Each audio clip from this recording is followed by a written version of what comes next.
stars in the night. So cold rocket dreams, resilience in the fold. Hedge pressurizing, the charts are bold. DD bands rapping, stories untold. Riding with rockets through the AI. Up we go, reaching for the sky. Every trade hold never dies. On the edge as the numbers fly. Checking the charts, midnight glory. Heartbeat thumping, another story. Green and red, flashing voices loud. Future kings standing on their cloud. Riding with rockets through the AI. Up we go, reaching for the sky. Every trade hold never dies. On the edge as the numbers fly.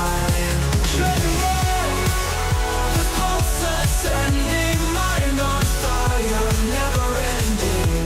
Trees of gold, endless fight.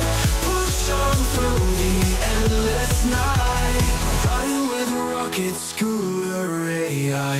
Up we go, reaching for the sky.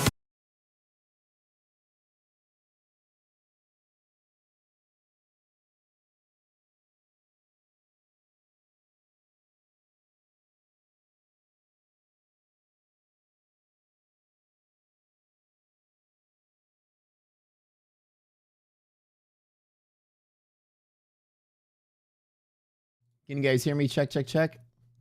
They mess up the song. Damn, Comcast roller coaster hilarious. Go back to the whatever. Can you hear me? Bro, no, it is so weird. It's been happening a lot in Houston like the last week. We're getting reports. We have this like Facebook group for another story. Green and red, flashing voices loud. I swear I paid the bill, man. Standing on their throne. Checking the charts with their AI. Up we go, reaching for the sky. Every trade hold never dies. All right, now we're back. I hear the song one more time. Checking the charts, tracking the charts. Midnight glory. Sanctuary in all its splending. Mind on fire, never ending. Dreams of gold, endless fight. Push on through the endless night. Push on through the endless night. Push on through the endless night.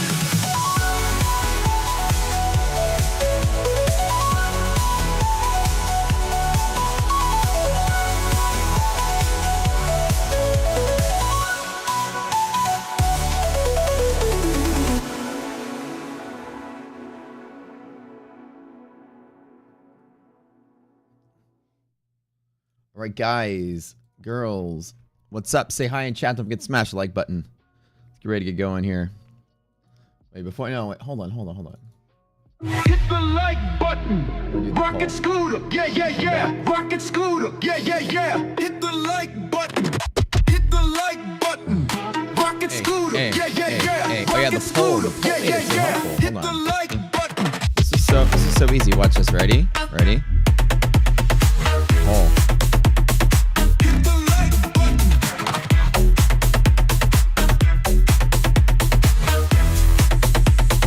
Hit the like button. Hit the like button.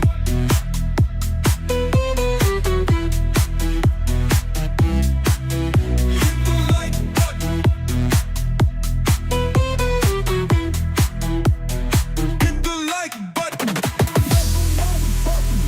All right, so here's a new thing.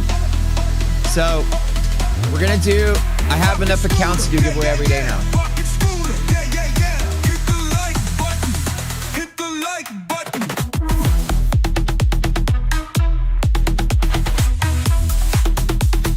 Hit the like button.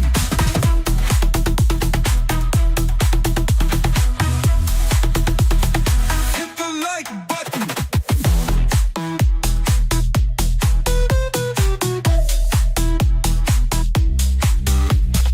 Like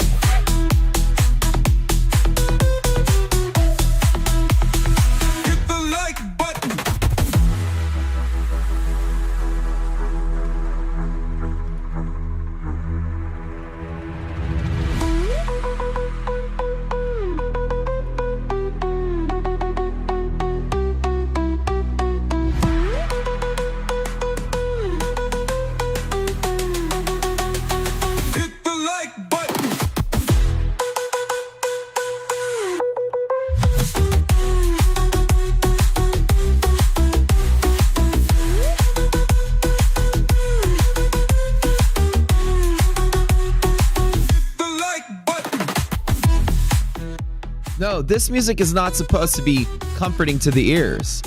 It's not supposed to be where you can hear the music and hear me talk. This is the music that tells you to do one thing and one thing only. You're not supposed to hear me speak. Not yet. This is the music supposed to tell you to do one thing and one thing only.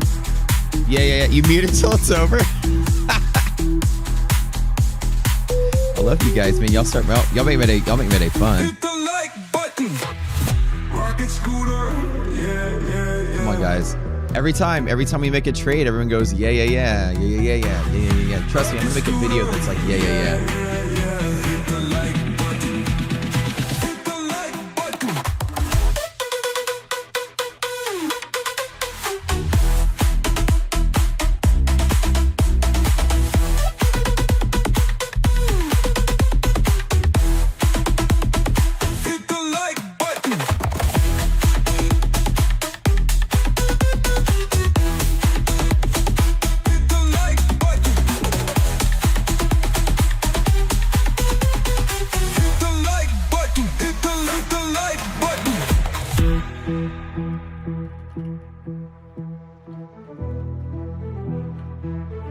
All right, guys, do me a favor. I need some help from y'all.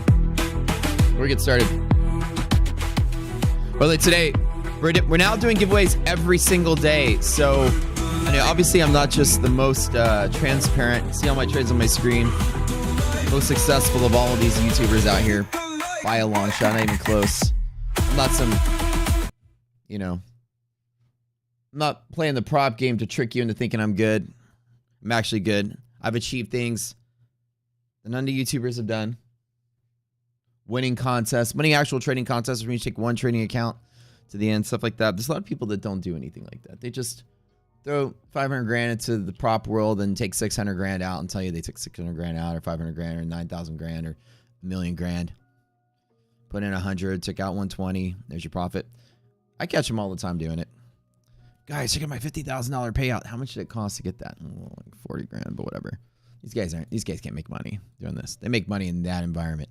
It takes a lot of money to make the money like that. Here, you give me $1,000, I'll turn it to $1 million. Or one trading account if I had to.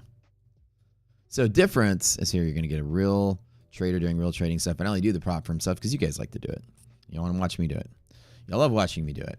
You love watching me beat the system. So far, besides winning trading contests, I've already got live funded in one trading firm. I'm trying to get live funded in one more. Tradeify next. After that, I'm going to go through all of them. I'm going to get live funded in each one of them just to say that I can do it.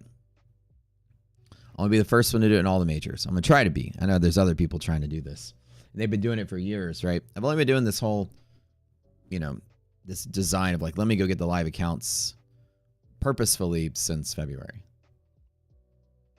I was like, ooh, let me go ahead and start doing it. So I'm like new to the whole thing. So we're going to try to do it this time around. But now, as we are tier 1 affiliates with all the major prop firms, let me tell you something cool. We have the best deals you can get for all of them. And as you do them, you can watch me do them with you. Tell me which one you want me to do next. In the meantime, I need you to do me a favor. What are some of our catchphrases around here? Our person's making the video wants to know. What are some of our things that we do that's like rocket scooter only? Like, yeah, every single time. Things like that. Tell me in chat.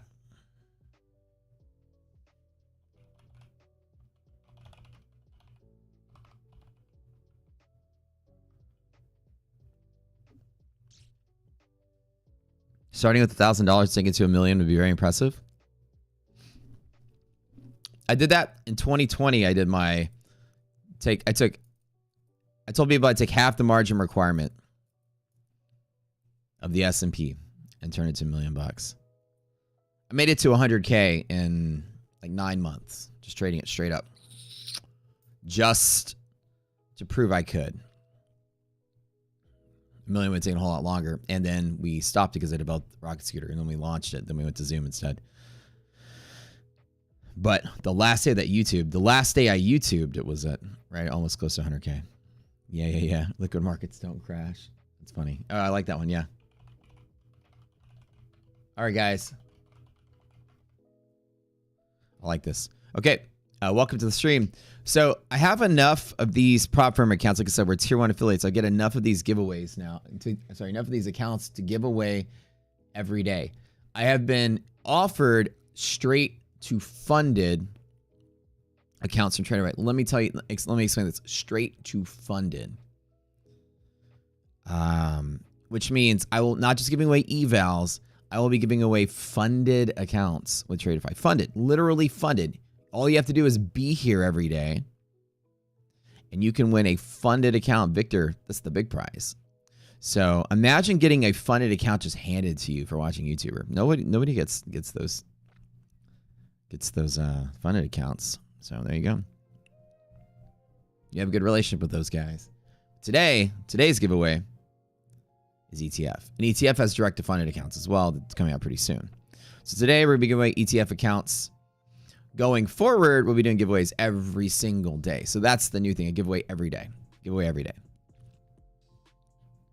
Somebody says, Alan Gomez, on March 13th, the market signals the bottom 86% of the time on the last 25 years. Typically, the next month is the best month. Could be. We'll see. What's the benefit of the funded? Wait a minute. What's the benefit of the funded? Money, baby. They pay out. That's the day one you start trading is funds you're making. It's not the eval, it's just a test phase. Oh yeah, find liquidity and I long it.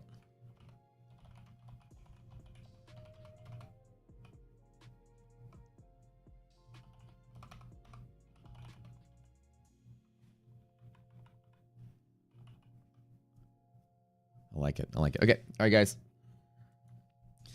Shout out the morning. Popping about 451 level DD band, NASDAQ futures. Right out the door. Small only, long trades only. Good DD ratio coming in. Hot. I'll hit it right here at the band and take it for a long. Or hit strong pivots. Today we got strong pivots all over. I'm going to make a ton of trades right around here already. I know I'm going to do it. It's going to be super simple. It's going to be a super easy day, guys.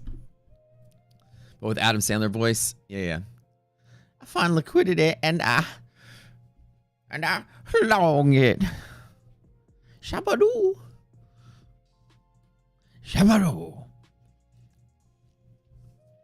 Do I have trade supply and demand zones? I do, Madhu. And the best ones in the game.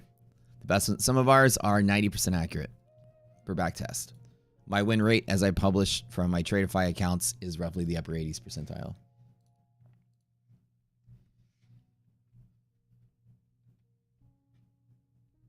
The morning share routine I have has got you hooked. Oh, man, Leha, I love it. Love it. I think the difference between us and most people is that we're actually like teaching you trading at the same time as kind of making it somewhat less, boring. Most trading shows are very boring. What I get bored about trading shows, it's a lot of people that try to like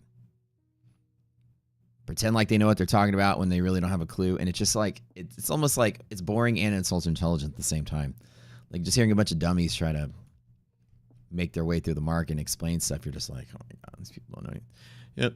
So today, sir, and they're like, hello, professor, welcome to the stream. Yes, well, I was analyzing the chart today, and today we passed above the 13-period moving average, and that's my signal, sir. Ah, yes, very nice. Astute observation, sir. Yes, the 13 moving average is by far the best one. And you're just like, oh, God, these guys are fucking idiots. Like, and you hate it, right? It's not fun. It's not. Did you miss the loud music? I could play it again, Nadia, if you want to see it. So I just got so bored watching all these so-called experts on CNBC and stuff, and trading shows just tend to be real stuffy and not even fun, and so we try to make it a little goofier, a little less chill. Hey, what's up, everybody? Good morning. I had to read the roll call today. Okay, Dom, Frank Underwood, Stu, Ransom. If you are here, I'll call out your name. James, Beavis, Victor. Today's winner of all the things we're giving away. Dominic, Deco, Shane. What's up? DV, DG Trades, Trading Lizard. Good morning. Tom, Ricky, Jason. Stu, Francesco, Sam, Ebizan, Deco, other Jason. There's 5 different Jasons. Jason DeZuzio. Annie, what's up, Annie? DV, Ricky Vaughn, Delius, sell, pop, buy, drop. You mute it until it's over. I would do the same. That song is as awesome as it is annoying, I know, but it's the best song ever, and you know it. Because last night, IDOC and I went to McDonald's to get ice cream. We have this new thing that we do together. See, what happens is I have to move my car out of the garage once a week or twice a week to take the trash out because my trash can is in front of my car. And we convinced ourselves, we're like, I got to move the car. And so, well, if I move the car, I might as well, go somewhere. And then we're like, oh, there's a McDonald's nearby. So now we go to McDonald's to get ice cream as our thing to do. And so last night we're driving in the, like, I was humming. I was like, She's like, are you humming the Rocket Scooter yeah song? And I was like, Rocket Scooter yeah. She's like, what the hell, man? Is that thing like stuck in your head? I'm like, yeah, it's kind of stuck in my head. That's the best part. Stuck in your head. Anyways, back to the roll call. Bruce McCrae will find liquidity and I long it. Morava Powder Chan, DG Smirk Trades. Morning, Sam, Dustin. Who am I missing here? Keep going. Alan Moreau, Plan Zero. Madu, do I trade supply and demand zones? Yes, I do. So we use options to find them. I can tell you the whole time we're here. Good morning, Manny Hall. I'll tell you what this morning. Oh, you said your morning show was hooked. We love it. Neon, why don't I have drawing tools in your RS? Drawing tools like I do? Like to draw on the screen? If that's what you're asking about. It's a separate program. Check out this guy right here, the one that draws on the screen. It looks like it comes with Rocket Scooter because I line it up over there. But it's a program called Epic Pen, and it's a third-party thing you got to get. Joe Dub Joe, what's up? True Pope.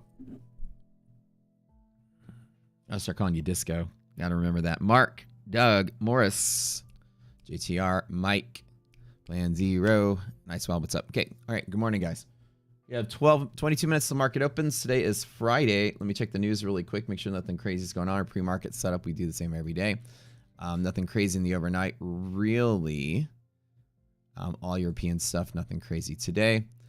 We had some Fed yesterday.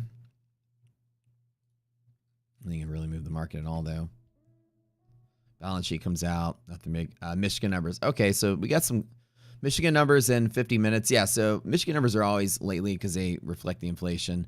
We've been sitting at 4.3 last time, which is kind of really high. Market's going to respond very violently to any kind of miss on those Michigan numbers. So I'll be looking for today for the Michigan numbers to move the market around to find a lower pivot to buy on, if I can find it. Yesterday, the three greater market signals that we have, greater market.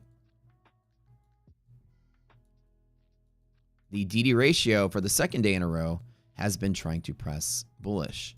For the second day in a row, meaning that it's been trying to push bullish, which means we are about a week away from a dead cat balance or somewhere between today and next Friday. Now, the monthly maps are still showing the market's dead in the water. No matter what you do, no matter what you think, this market has liquidation potential with these bullish liquidation. When this slopes up like this, it is bullish. Now, these are all the gaps, so ignore all this, but bullish liquidation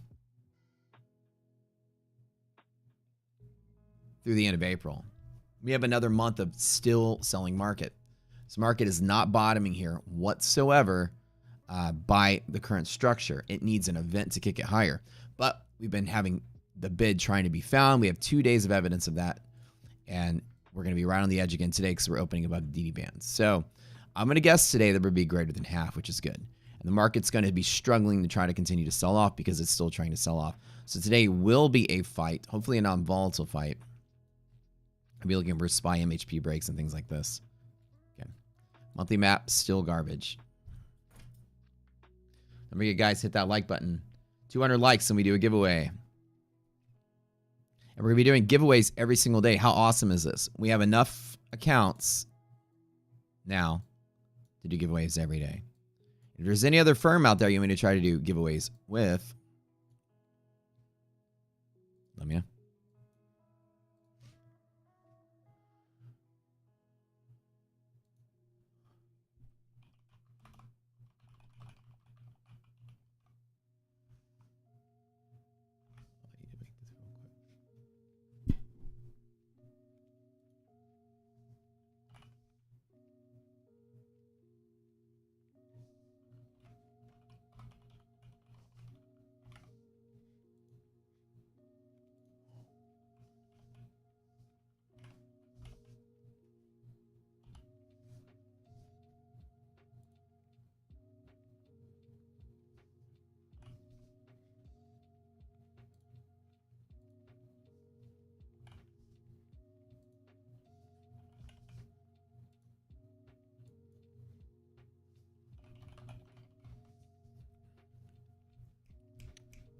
3 Maserati, that might work. Okay. All right, so somebody was saying earlier the market could possibly bottom out. It could be that we get a bounce inside of here. Be lovely, be nice. I'm gonna tell you guys, I don't feel the market's done selling off, at least for the quarter. The tariffs are worse than people think, and the uncertainty of it is why people are going to Wall Street. The uncertainty of what could come next. It's not because the tariffs themselves, 10 or 20% on steel or eggs or beer or chicken nuggets or Legos or whatever. It doesn't matter. It's the uncertainty. You have the bigger players in Wall Street walking to the sidelines, and I don't blame them. The idea of what is Trump going to do next? The tariffs are highly inflationary, and that's the problem. The market has already told you, at least major Wall Street, has already told you their appetite for inflation. They don't like it. I mean, the Fed is like going to cut rates 1/4 of a point, and then they're going to push it out a couple months, and the market literally crashed. Literally crashed, right? That back in December when the market crashed. It was on Fed when the dot plot changed. When we thought we were going to get 4 rate cuts this year, and then it changed to 2, and then the longer term outlook was like, okay, we'd still get more, but then right after the election, it split where half of the Fed was like, nope, 2, that's it, we're done. And the market hated that. The idea that we weren't getting like 3 or 4 rate cuts, which is what? Half a basis point more? We're that sensitive in this bull market to half a basis point? It's ridiculous. It's not a lot. It's nothing. It doesn't even change inflation. Like half a point is not going to do much, especially this kind of inflation. It's not going to accelerate, decelerate, nothing. It's going to do absolutely nothing. But the market doesn't want to hear it at all. And the idea that we had the other day, the other Fed meeting, which is like, yeah, it was going to be in September, but now the next rate cut's going to come in December, and the futures priced in that potential. And then the market just died again. We are that sensitive to inflation in the stock market, even though it's not that big of a deal. But everybody out there that's investing, the bigger players, don't like to hear it. So the fact I think that the market is going to sell and continue to sell is because there is nobody deciding to buy it up from here.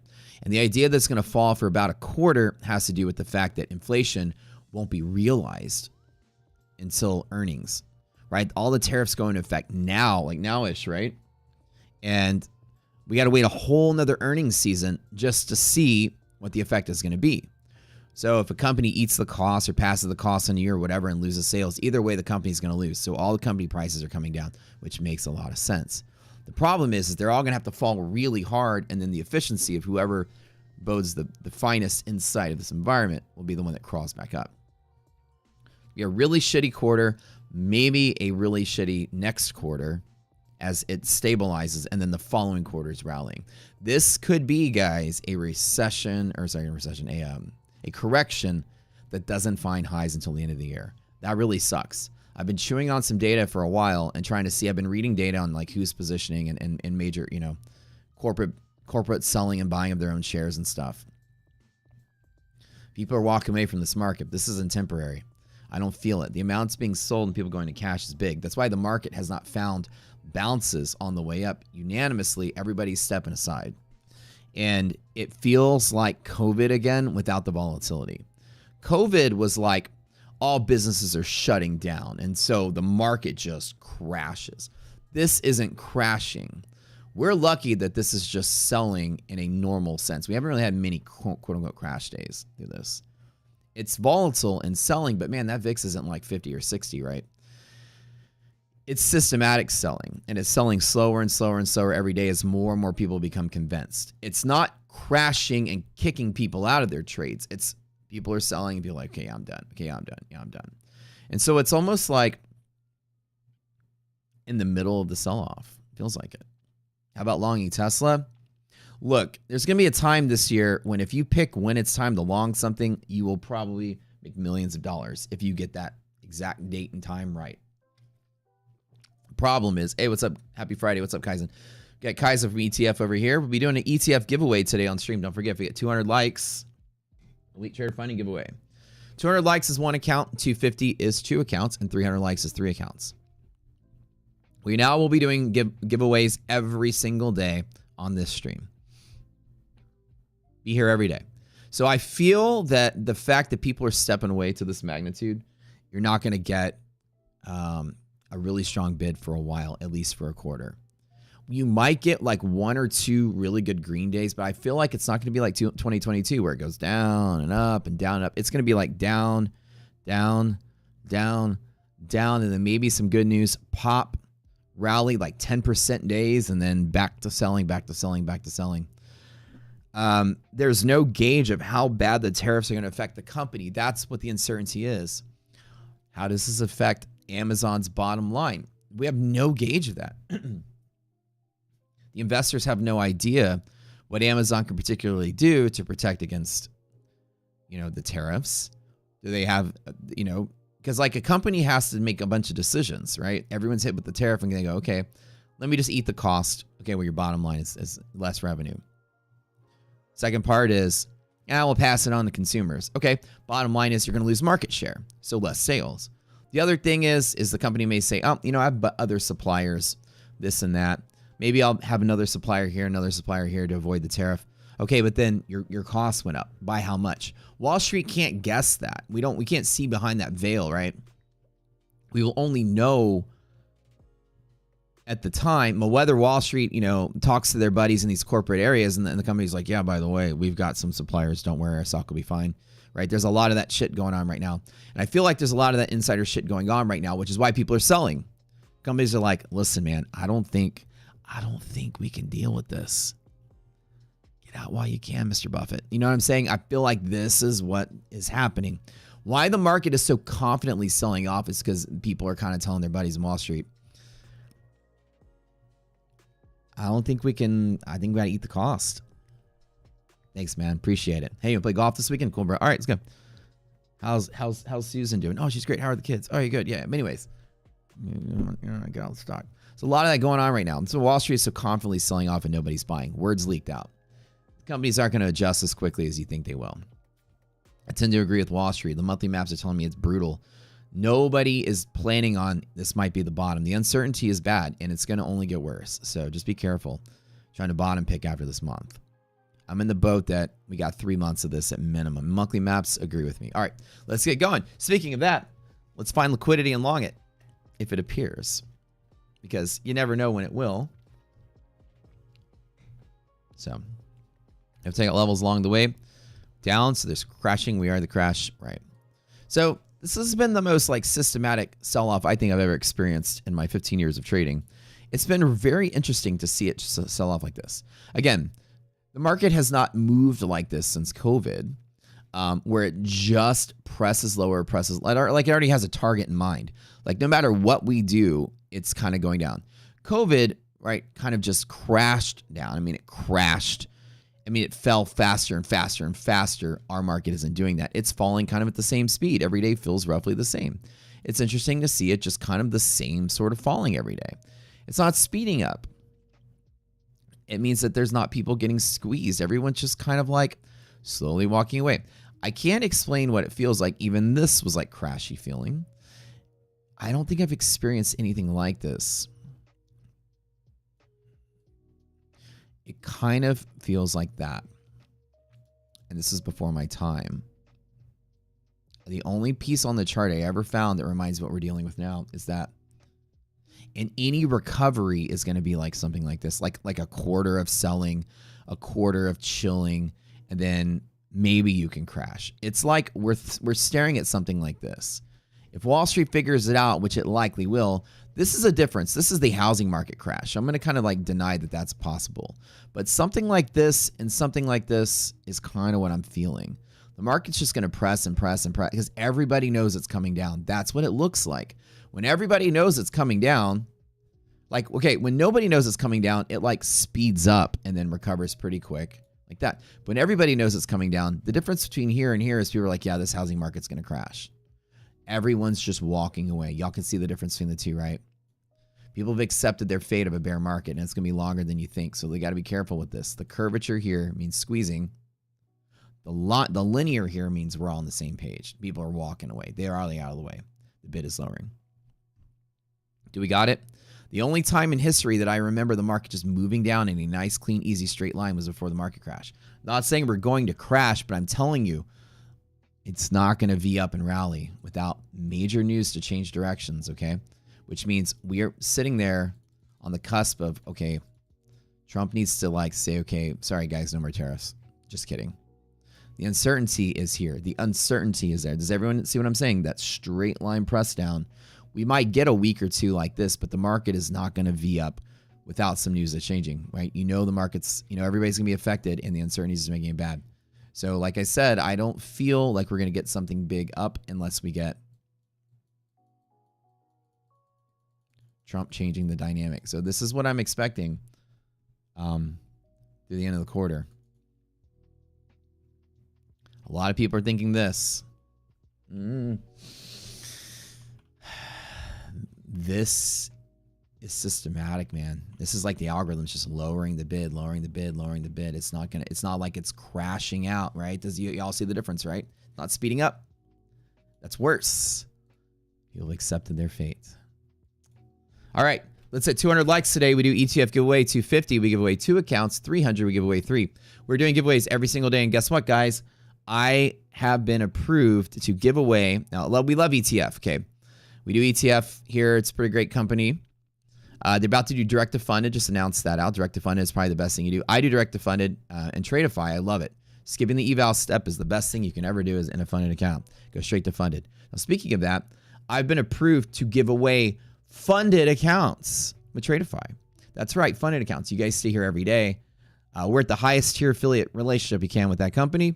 We can give you guys funded accounts, straight to funded, literally yours. If your name gets called in the drawing. So imagine getting a funded account. You ever been funded before? Imagine getting funded because you won a giveaway. How cool is that? Tell all your friends, hey, I'm a funded trader now.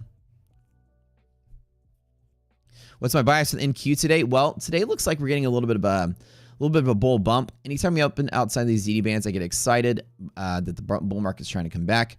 88% of days will close between these green bands. It's kind of like movement like this, y'all can see. Actually, let me show you like this. 8% of days will close below, so 96% of days will close down in here. 4% of days will close above here. So to sustain a move to the upside is going to be very hard. We do have monthly hedge pressure. We open below 90% of days. We close below. So these are the stats of what we have today. 90%, 96, and these are from our back test. Roughly 90% of days we close below. I wish I may draw this a little smaller here. Oops. So the sentiment is I'm going to be looking for bull ups around here if I can find them.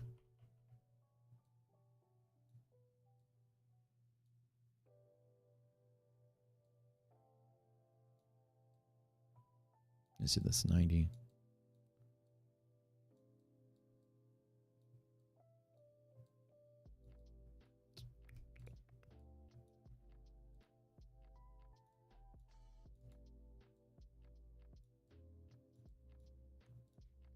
We'll get our liquidity maps, give us a little bit of answer here.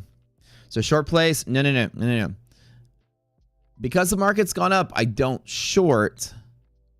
I only short on breaks if I need to. So the short setup today is off of here and off of here if the ratio is less than half. This is very important. This ratio tried to press to positive, or sorry, bullish 2 days in a row. It pressed to 0.5 and greater a couple of times. This means the market is trying to find a nice little bounce today, but we haven't got it yet. Will there be a drawing for lifetime RS subscription? Those that registered in November? Wait, what? Icewild, what do you mean? Lifetime for people that signed up for Rocket Scooter? Are we giving away lifetime for signing up for Rocket Scooter? We don't do that. Today, the Michigan numbers come out. Michigan numbers going to be a pretty big catalyst, I would say. So be very careful. What is this? Oh, I was like, what do I have open here? Oh, yeah, we were talking about my car the other day. Oh, yeah, and I was talking about my dream car. My new dream car. Hold on. I've got all this junk open over here. There we go. All right. Michigan numbers in 33 minutes. This is going to be a big mover, right? Anything related to inflation is going to move the market quick, so you got to pay attention to that. Good day till wait after news. Scalp until the news and then get out before the news, what I usually do. So we got 30 minutes on that, which means after the market opens, we got 30 minutes to find some trades. Be all right with that.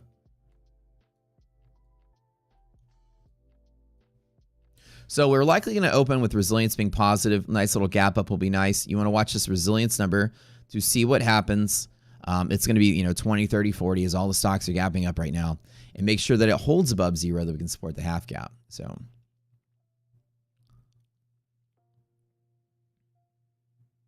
sign up and leave feedback on the page. There was a lifetime giveaway. Oh, you mean when you left a review? Yeah, that was just a one-time thing. That's not every single month.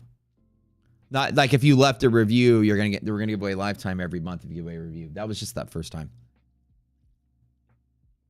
for leaving a review.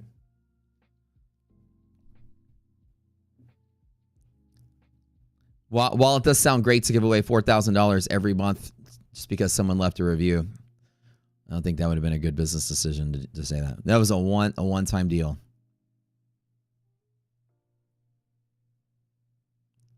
Well, the Vanquish is back.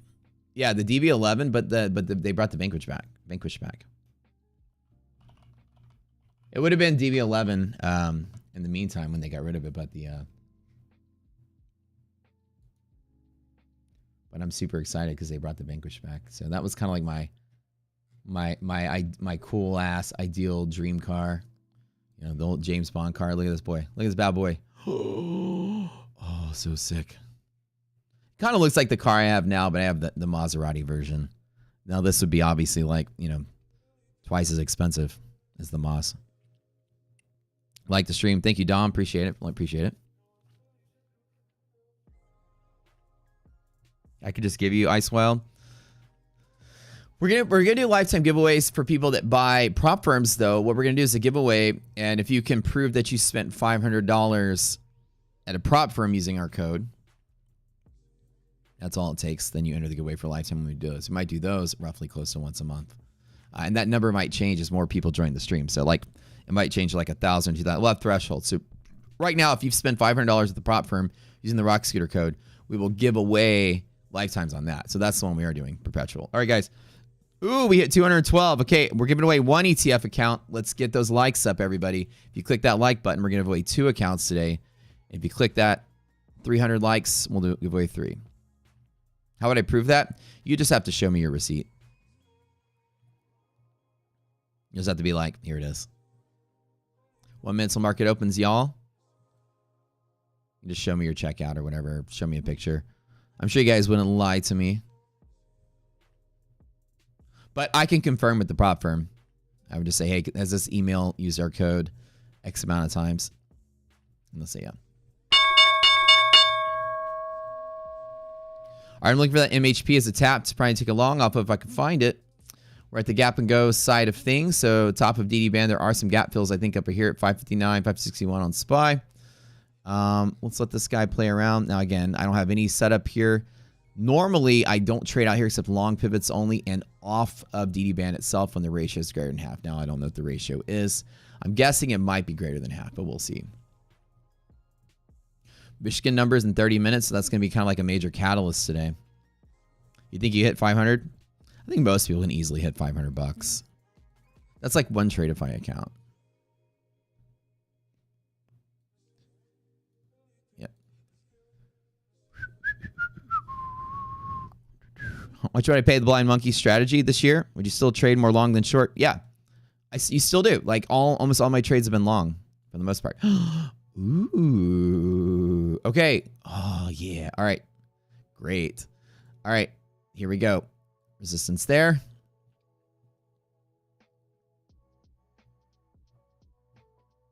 Support here. EST here. Get that ratio. Tell me everything you need to know. That's the S&P Nasdaq popping.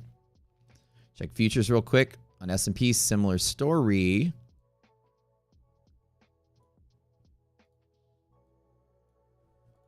Okay. Yeah, SPY's dropping, Nasdaq is not. Resilience is about the 80%. Yeah, it's pretty good.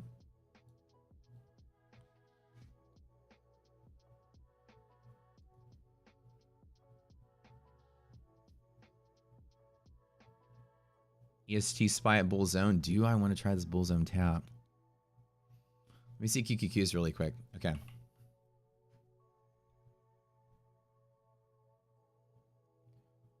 Okay, this is good.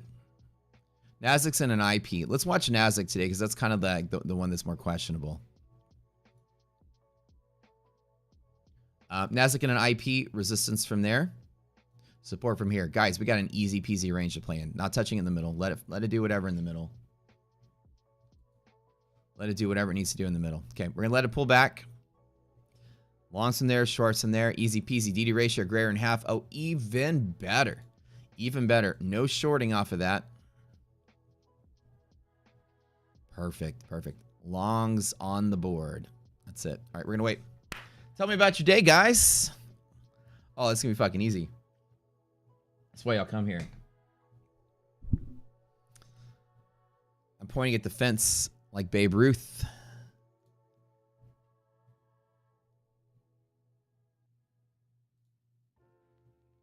At the top on Nasdaq. Just for funsies. Got that negative DD ratio, top of the bear zone. Let's see if we can't get a little bit of a shorty short off of that. Just a little one. Just a little bit.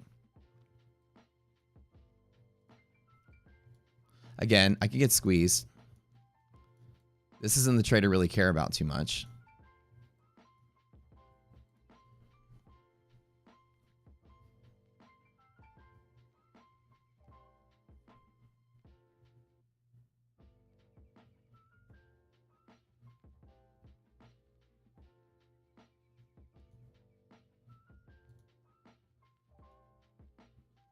The fuck is Nasdaq doing right now? There we go.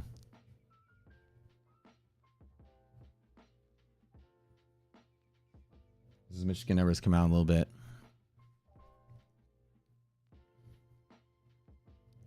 Wow, that's what, okay. So what I'm going to do right now is I'm looking for DD ratio less than half, pull back off of this. That's a little bit of a pop there.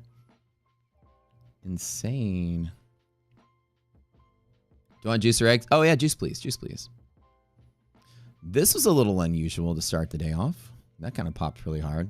Wasn't expecting that, but hey, this is what I want to see. This is the pivot right here. See if we can get off of that.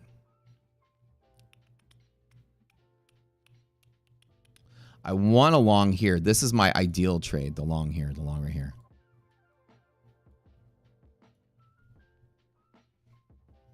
A little craziness on this day here.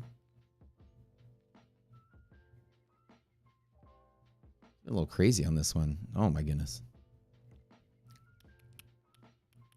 Now the problem is we're in a liquidity pocket, and if this is that day that turns, we could get a rush up to there. So I'm a little worried on that one.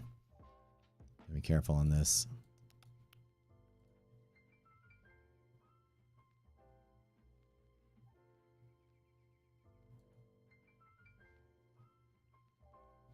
I didn't expect this pop right there. So what I was doing, an upper bear zone top DD less than half short. See if we can't get something good off of that. This was unusual though. This volume that came out of nowhere and this pop right here was a little scary. So somebody bought something today, and that kind of has me worried about this setup.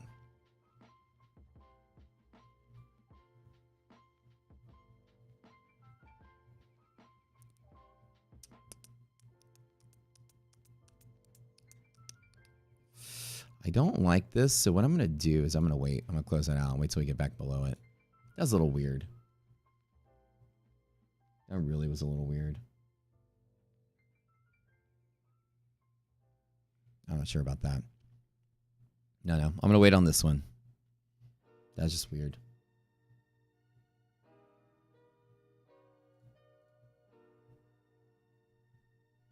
Okay, let's wait. Yeah, this candle was unusual. So I'm going to sit back on this one. I'll get back in play right there if that's going to happen, but we'll see.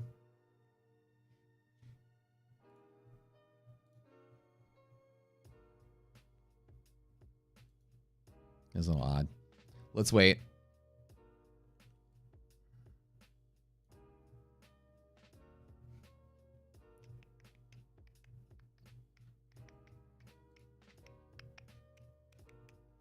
So DD ratio now popped to be greater than half, and that's kind of what we're staring at right now.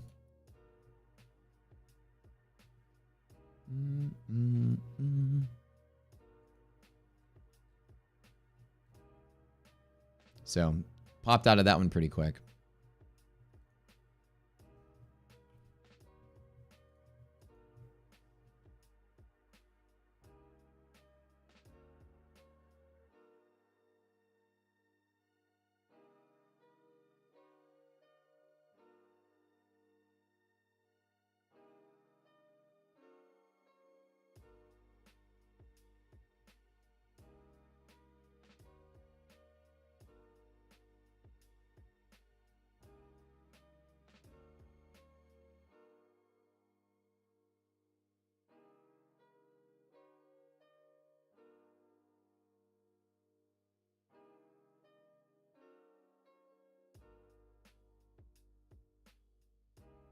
That's a nice little bounce for today.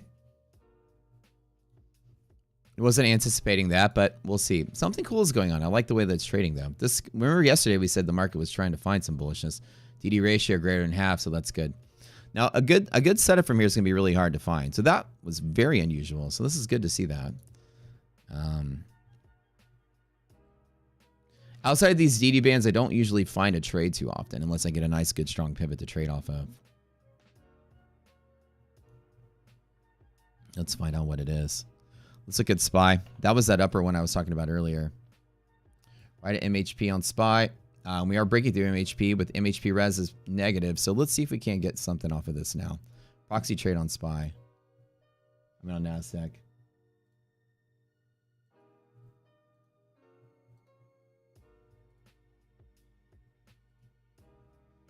Okay, so this is MHP resistance today.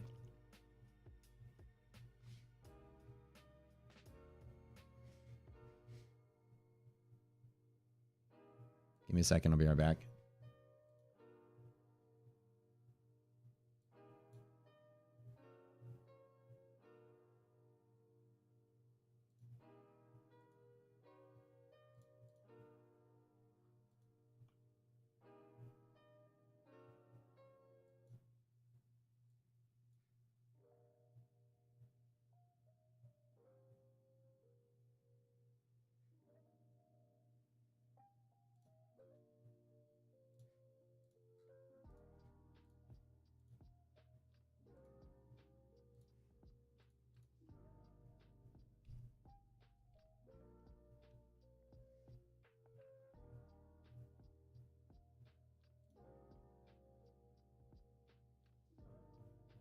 That I heard. I swear that I heard IDOC outside. She wasn't there. Bringing me my juice. Oh, you were there. Oh, okay. Hold on.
My bad. She did. She brought the juice. And I opened the door to see if she was there. I was going to like give her a hug and stuff. So I had to turn the screen off. Because normally she's not wearing pants or whatever. I opened the door and I'm like, huh, I thought I heard somebody walking around up here. Nope. And then she's like, your juice is outside. I was like, oh, it's all outside on the floor. Coolio.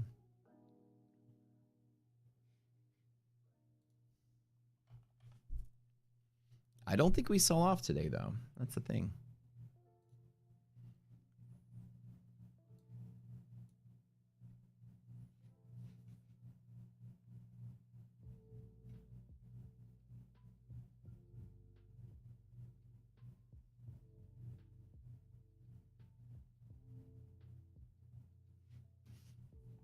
It's looking crazy. Be careful in these MHP breaks. That's what I'm worried about.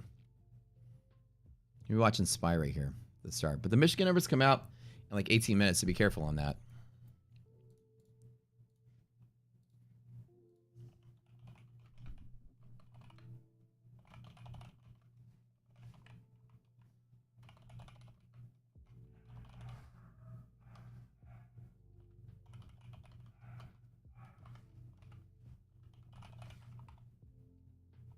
I don't think we're selling off today. I'm not too excited about this trade, to be honest.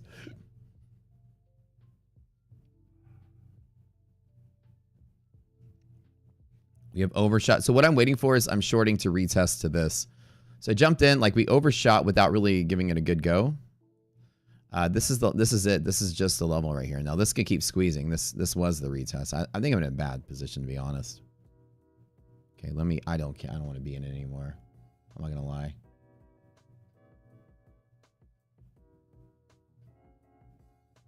I know being a wuss about it, but I don't feel it. I'm not feeling it.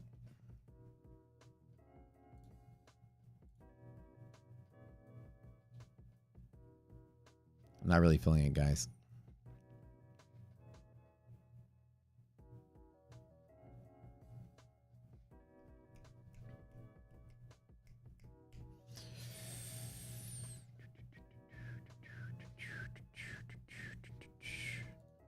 I'll wait till we get back on the other side of MHP, then I'll take it.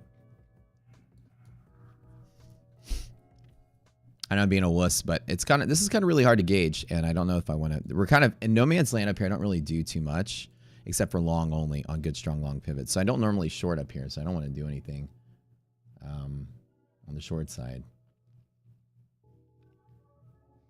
But MHP, I sometimes will take a small short off of MHP if I can find it.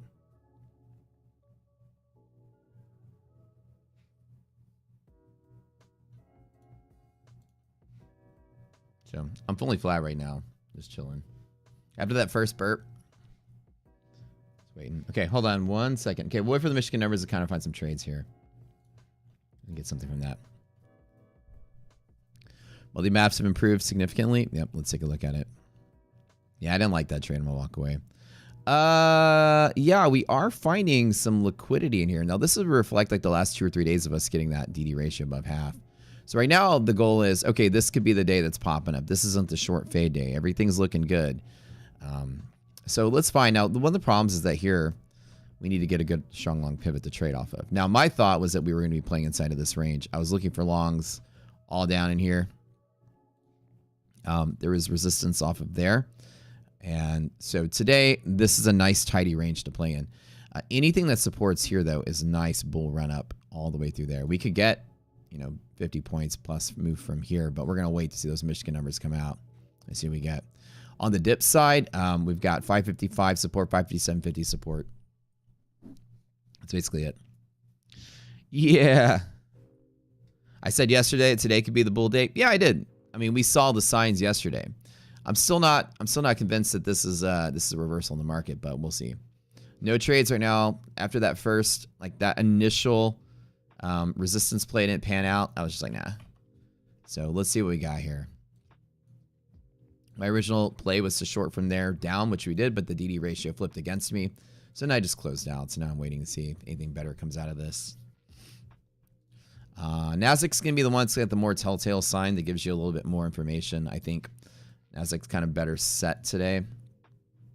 Kind of show some things. Bull side illiquidity pocket could go all the way up to there today. This could be hundreds, or I guess 400 points of NASDAQ to the upside is very possible today. Be very careful to try to fade anything up inside of here. This is all illiquidity pocket, especially if we support here. This could be big ups. Now, in here, every single time, trade long every single time right there. And then long trade here. So long, there's all kind of long setups inside of here.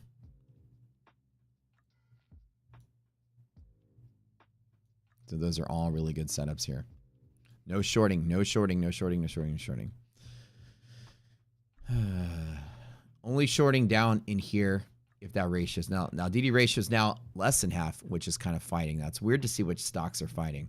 Something is fighting from bull bear zone that's really big. It's pumping from 48 to 50. Let's try to find it real quick. Apple, Nvidia, Amazon, something. Who is it today? Nope.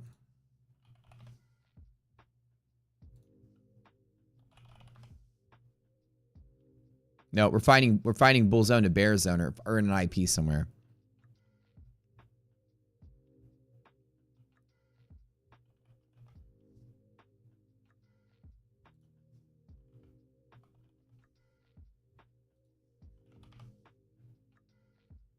No, they'll be spitting out random tickers. What is it? Did y'all find it? There's bull sandwich between bear candles. It is it's transitional. So you're starting to see the bears are weakening and the bulls are popping back in.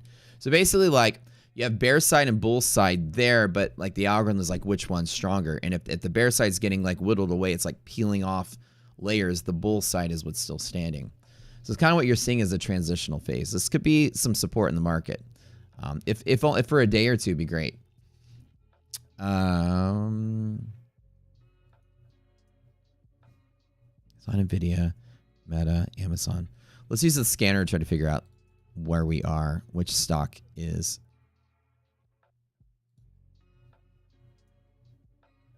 We're going to look for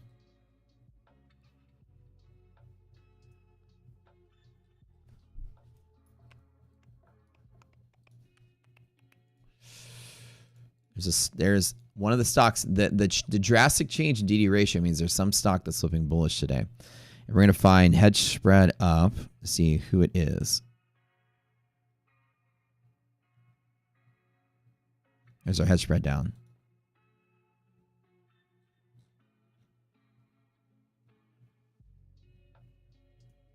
Nvidia, okay, but that's still far away. There's enough market cap in a bull zone today, but Nvidia has been in a bull zone, so it's like it's here enough. Oh, that's hedge spread. No. Wall distance.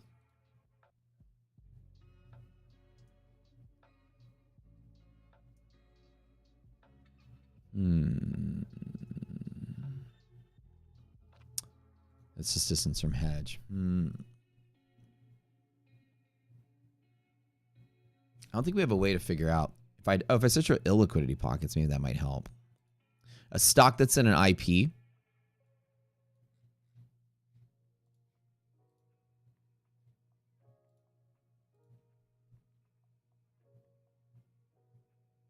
We'll look for high volume. A wall target. Yeah, we do. I was like, we did have something. Okay. Let me just check one more thing. So trying to find out which stocks. There's a stock that's really pushing. One of the big ones. Microsoft is in an IP. That could be it.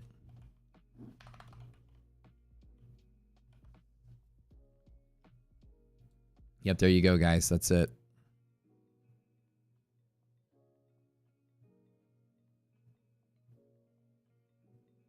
Three 1.7 325, but that's close enough. Okay, Microsoft is one that's illiquidity pocket, and another big ones.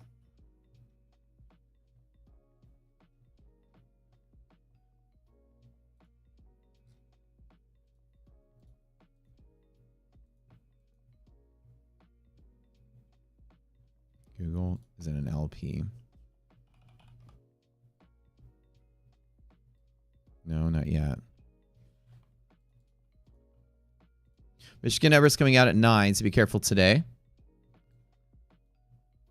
So Google opened. I think that's what it was. Nope, no, Google also opened an IP, and it's not Google.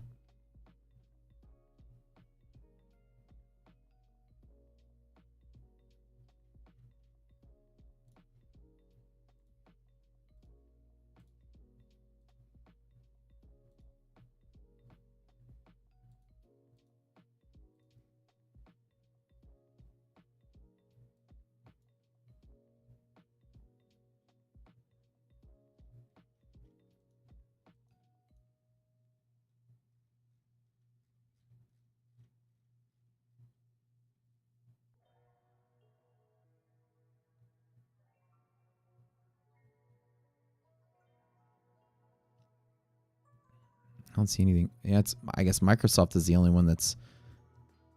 Yeah, so there's enough stocks have gone bullish today for me to. It's hard to say which one stock it is. It doesn't seem to be just one stock. It seems to be all of them, which is crazy. Yeah, that opening bump right out the door made me think that there was going to be something. Like this little candle right here made me think that there was something that broke into like an IP or broke out of a bear zone or something to fall off the bottom. And I thought Google would have been it, but Google started an IP. So I guess Microsoft is the one that's like teetering in the middle. And LPs will do that. I mean, IP will do that. So, yeah, it was Microsoft. Okay, I'm an idiot. This was it. Okay, here it is. It's Microsoft today. We went from bear Microsoft to bull Microsoft, and there it was. Okay. So, guys, this was it. It was Microsoft. It took me a while to figure it. No, it took me a little bit. I wasn't paying attention to Microsoft opening down there. So Microsoft was big enough to tilt this to the bull side. This little run on Microsoft was good. 1% up. Y'all see that? So what you're looking at is when you're seeing stocks go from bear zone to bull zone, that's when DD ratio goes up. And then right on the fence, something with a big market cap like Microsoft breaking to bull zone was enough. Now, I don't think a lot of the other stocks are really taking a page out of that Microsoft book today, but they are also getting significant bumps. Now, NVIDIA was in a bull side to begin with, so it would have already been adding to it. So NVIDIA was like getting yesterday's numbers. So some of the stocks started peaking up to bullish. So yeah, so DD ratio is telling us like no shorting outside of this band. This is a big update today. Now, sometimes I'll miss days like this because I can't get a good entry. And, you know, I tried to take that initial short and it didn't work and I'm out of the way safely, which is how you're supposed to trade. Be smart. So NVIDIA giving a little bit of push plus gamma squeeze on NVIDIA. This is pretty crazy because if we do get 120 support on NVIDIA, it's going to run. I don't think that today is going to sell off. This is good. Any selling pressure we get off of strong pivots I want to do. So I always bet that there's volatility that I can play off of. And what would be so lovely today, now that we've done this, and my initial setup to short with negative or with bearish TD didn't work, any falling to here is my long pivot to run for the day. It would be great. That's a good setup. So let's wait for it. What's up, guys? Good morning. We'll be doing an ETF giveaway today. Don't forget, smash that like button. If you guys want me to add extra accounts to the giveaway, you got to click that thumbs up button. 800 profit done for the day. Yeah, nothing like. I hate days that open outside of DD bands, though. Not my favorite. Not my favorite at all.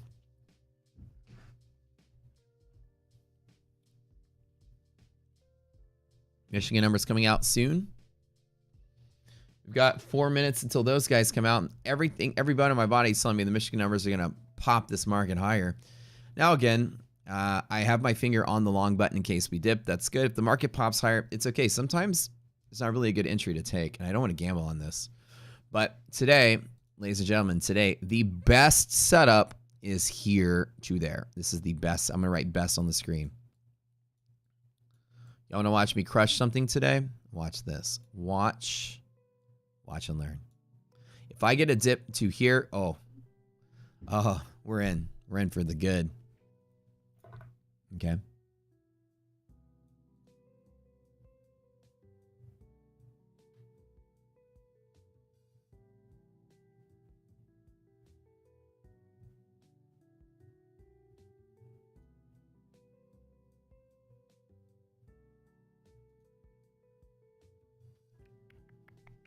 Okay, what do you guys think? Michigan pop or drop? What do we got? What do y'all think?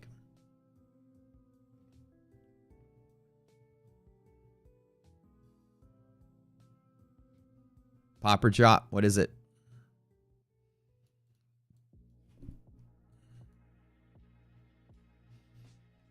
%4 of days will close above the band, which is great. The bull up days are pretty rare.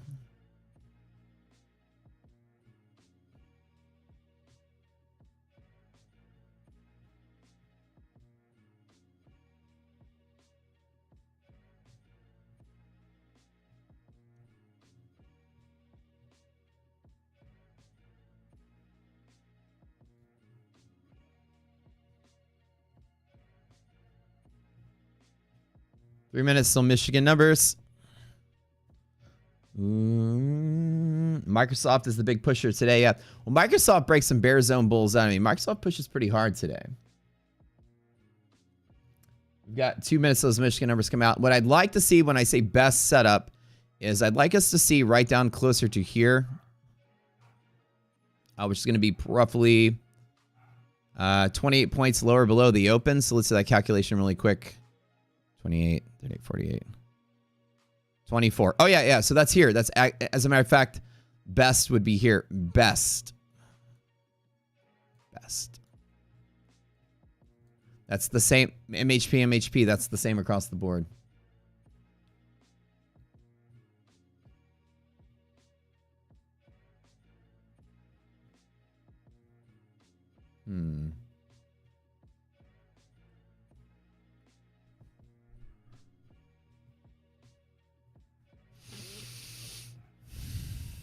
It's hard to say. I'd like to see this dip, overshoot, recover, and I'm back in. There's also a liquidity pocket here, which is a decent scalp.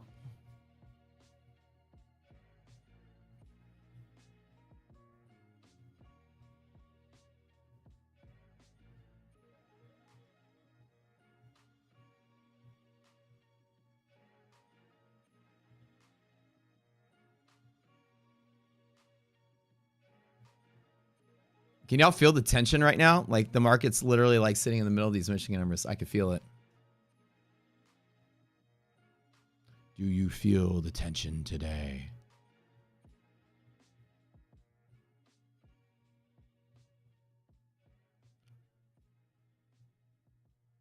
You can cut it with a knife.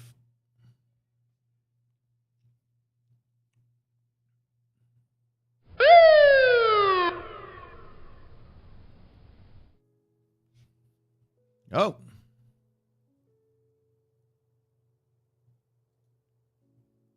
right, for funsies.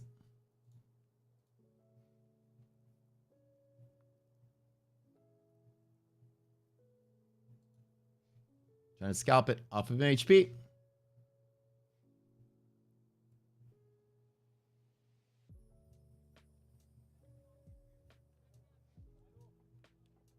Dude, it's like so delayed right now. That's crazy.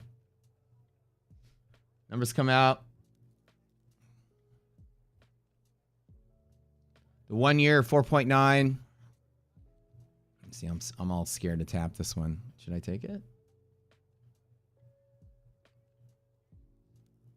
I need to get a tick chart up here. Okay, let me give it one more candle to try to overshoot, and I'll tap it long. It's so glitchy. It's hard to even get. It's hard to even predict what it is I got there. I think it's about 500, give or take, in and out. But let me let it stabilize, and I'll try it again. Hold on. All right, there's the numbers today. Let me make some room here.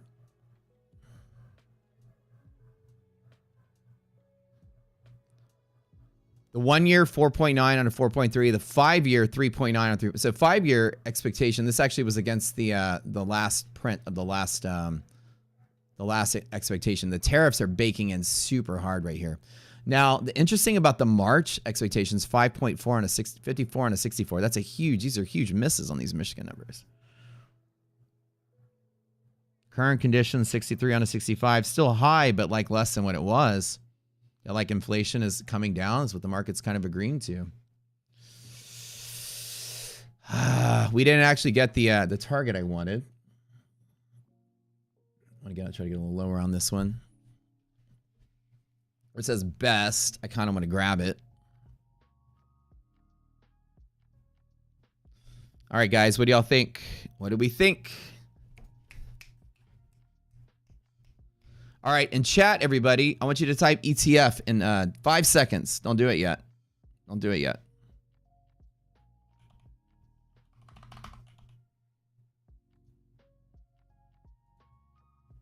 ETF is the new one.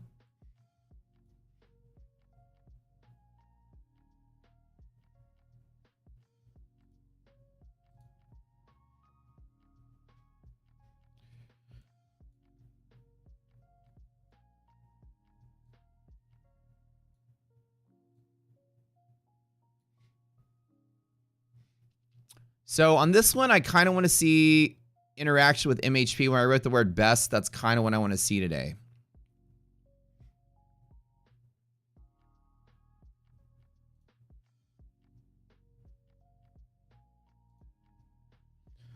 All right.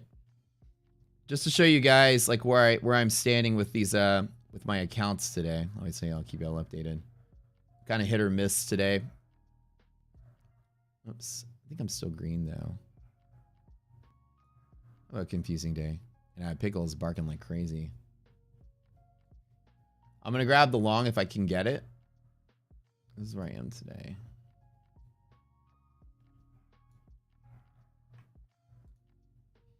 So I think I'm down. I think I'm up like 2,000, 3,000 minus 1,000. I'm up like 2,000 already. So I'm still waiting to get a better setup. I'd like to get that long of an MHP at the bottom though. Okay.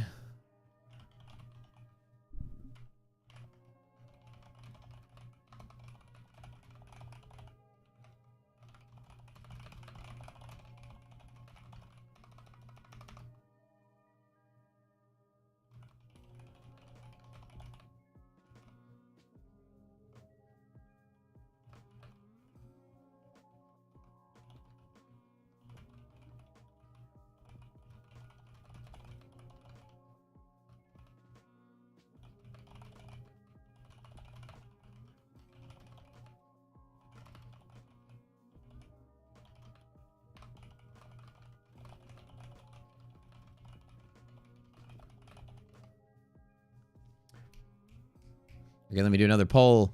We'll make a poll. Everybody ready? Hey, where's the poll?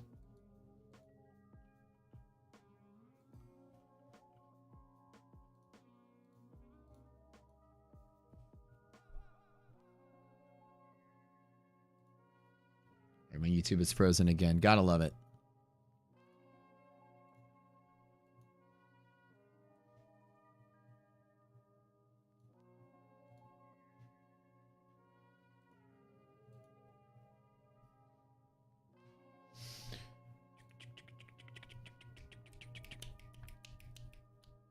I love you guys, man. I love being here with y'all every morning. Y'all are my favorite. All right, ETF, you guys are typing. Okay, let me do a poll. Yeah, see. I think what's happening...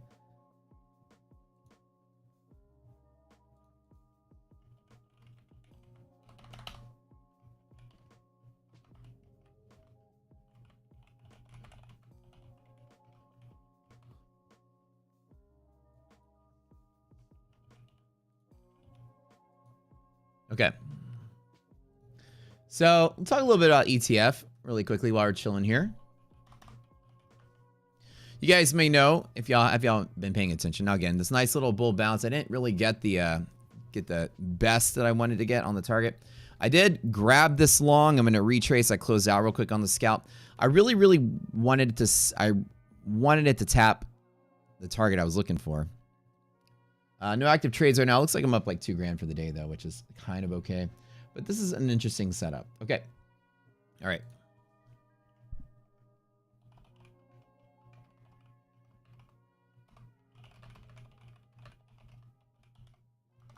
Okay, a couple more things. You guys only need to type it once. Trust me, if you type it more than once, it doesn't add to your chances. It's only one name.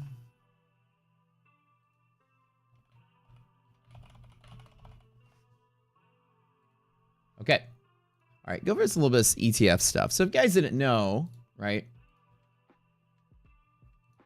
I'm live funded with ETF. Just to confirm, these guys pay out.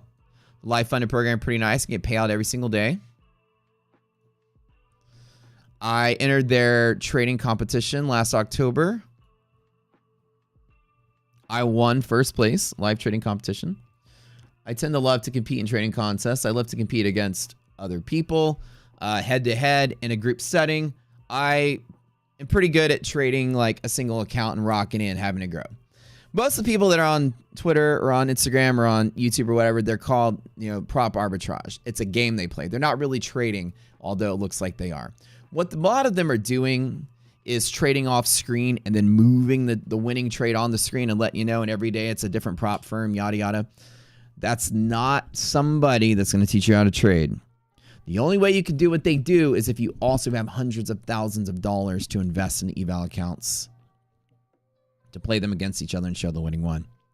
Now, that is $1 million strategy. That's why I don't knock the people that I know that do that. But I have to encourage you guys to not go learn trading from people that do that. It's not trading. It's a trick. It's gaming the carnival system. And like I said, I also contemplated at some point in my life, should I do the arbitrage game? I can invest $1 million and turn it into $3 million. I very much easily could by playing these firms against each other. I decided against it. Better use of my money. The tax would eat you up. Not really worth the effort. Okay. But that's what a lot of them are doing. So don't be convinced that you're learning trading from guys that are posting big payouts. It costs a whole lot of money to get there. And they're not showing you the 99% of the shit that loses. So be careful. Here's different. A trading competition is one account to the very end. You can't lie about that. You can't hide that. You can't have multiple entries, whatever. So what I'm saying is, here at Rocket Scooter, we try to train you how to trade. Hopefully we give you a good education. You like it. Now, when I got to the ETF finish line, it was awesome. When I do trading contests, I tend to like to win them. The Robbins Cup, when I did that, I peaked in the top 5. When I started doing that, I kind of closed within probably the top 20 at the end of the competition. But here, every single day on the Rocket Scooter trading stream, we will do a giveaway going forward. Every day, a giveaway. Gotta love it. Okay, so today, I don't know what kind of trade I want to take. Up here, usually, let me show you guys the cheat sheet while you're waiting. So if you come to our boot camp, which is something that we do is really neat, you're going to learn everything that we trade. And I'll again talk about ETF in a second, but everything that I do, everything. I'm talking everything. Oh my gosh. All right, Microsoft is always like, let me reposition your windows for you. And I'm like, no thanks, Microsoft. Everything that I do, you can learn for literally $20. That's it. The entire bootcamp course, 20 days, 20 courses, $20, $1 a day. All the handouts, all the trades, all the setups. This is today's setup. I'll walk you guys through that in a little bit. But anyways, enough about me. Back to ETF. What I like about the ETF group, and this is what they're good for, if you guys are wondering like what kind of accounts they have, it's kind of like if you were to take Apex and TPT and blend them together and Tradeify. What's interesting about the ETF group is that they have one of every kind of account, and which is kind of neat. Every prop firm has like a flavor of an account. They kind of have one of every single one of them. Fast Track is like race the clock, a little bit cheaper, but you have a deadline. One Step is your traditional Apex style account. End of the day drawdown, which is really nice. I only do end of the day drawdown when I do them. Without the trailing drawdown, you're going to just pay a little bit more, but lose the trailing drawdown. Insanely better. I only do end of the day drawdowns ever. I never do trailing drawdown. That's for schmucks. Trailing drawdowns for schmucks. Don't be a cheapskate. Pay the money to get the better ones because trailing drawdown busts you so quickly. You guys know, you ever trade Apex, you'll blow 100 of them for one of them goes funded because of the damn trailing drawdown. It sucks. Thing costs 5 times as much, but you lose 20 times less often. Just do the math. And static is just a normal static. Apex also has this. We have one of every kind of account. Kind of cool. Kind of like the difference between them and everyone else is they're like the well-rounded. They've got one of every kind of account. So flavor for everyone.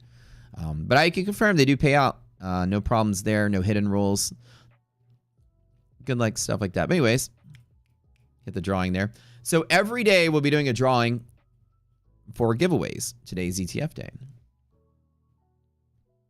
Looks like you guys didn't hit 300 likes. Too bad, so sad. We only give away 2 now. only do 2, but that's okay. You guys will remember. You will remember when you hit that like button. Rocket Scooter. Yeah, yeah, yeah. And we get to 300, we'll do 3. So we'll only do 2. We'll have to do the other one probably on Monday or Tuesday. All right. All right. All right. You guys ready? You guys know what's coming.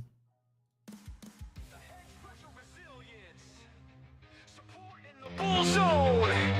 Everything the hedge pressure resilience. Support in the bull zone. Everything rocket scooter. All you need and all you own. The hedge pressure resilience. Support in the bull zone. Everything rocket scooter. All you need and all you own. Rocket scooter. Rocket scooter's the best. Rocket scooter. I don't even know where the giveaway is now. Rocket scooter's the best. Put it. I'm looking to long at monthly hedge pressure at the bottom. If I can get there. Rocket scooter. Rocket scooter. Rocket scooter. Rocket scooter. Best system in the world. Rocket scooter. Rocket scooter. Rocket scooter. Rocket scooter. Best system in the world. Rocket scooter. Rocket scooter's the best. Rocket scooter. Rocket scooter's the best. Anthony, 45 seconds to say something in chat, bud. Anthony, what up? All right, go to our Discord.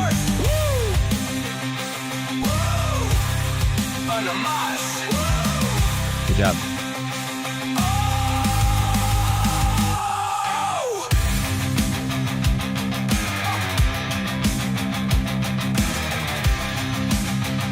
Anthony had his finger on the button, baby. He was ready to go. Congratulations. One more. I wish the Rocket Scooter song was like 3 minutes long, though. We'll play it again. You wrote another one. All right. The hedge pressure resilience. Support in the bull zone. ETF, enter. Come on. Get your entries in. All you need and all you own. The hedge pressure resilience. It's pretty loud, right? Support in the bull zone. Everything rocket scooter. All you need and all you own. Rocket scooter. Rocket scooter's the best. Rocket scooter. Cranking that money printer. Rocket scooter's the best. Rocket scooter, best system in the world. Hit the J-Pal memes. Okay, one more time. Rocket scooter, rocket scooter. Rocket scooter. Best system in the world. Rocket scooter, rocket scooter, rocket scooter. Rocket scooter. Best system in the world. Miguel Serra.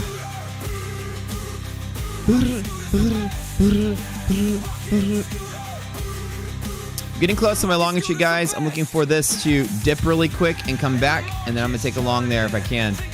End up drifting slowly for the day. Miguel.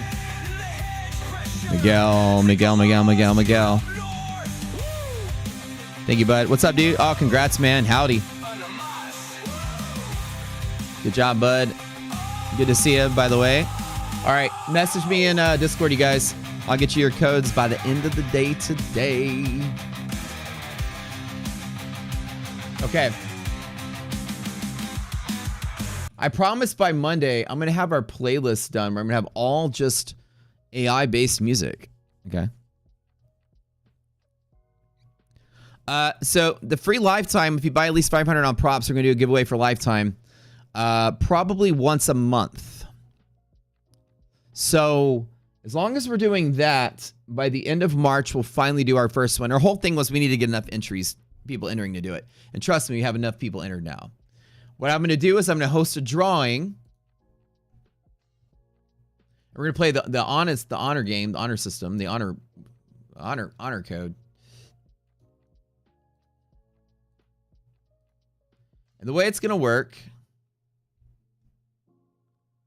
is I'm going to have on the stream, I'm going to say, enter now, type in lifetime. No, okay, don't type in lifetime right now. Okay, this is a simulation of the future. I will say type in lifetime. You must have purchased $500 worth of prop firm accounts with the prop firm. The first one's going to be 500. The next one's going to be 1,000. The next one's going to be whatever. It'll be different amounts, not 1,000, but basically to reward people, you know, give you something back if you're playing the prop game, just for funsies, right? What we'll do is we'll say type in lifetime, and then we'll spin the wheel, and then your name will win. And then you have to show me that you spent all that money there, like just to prove it. Give me your email, and we'll confirm with them, and then you win. So $4,000 prize. Lifetime Rocket Scooters, free access to the software forever, which is great. And everything we ever make for it. Now, if you lie, and you didn't do the 500 and try to pull a fast one on me, I will make your Rocket Scooter monthly membership $1 more expensive for you for the rest of your life as a punishment. Try to fool me. Your $199 will be $200 on the dot. And I swear to God, I'll do it. Don't try to trick me. I'll punish you $1 a life for the rest of your life. For the rest of your life. For the rest of your kids' lives, too. If they want to buy a Rocket Scooter, it's $200. They must apply a coupon that adds $1. Don't trick me. Matt, shout out to you. What's up, Chishwan? It's a pleasure to learn from you. Thanks, bud. Appreciate having you here, man. I love having you guys here every day. Y'all make this stream fun. I'm going to tell you something. There's a difference here between here, I think, and other streams. Congrats on the winners, by the way. Miguel and Anthony, I'll make sure you send me a message in Discord. I'll look up their bank. Yeah, that's right.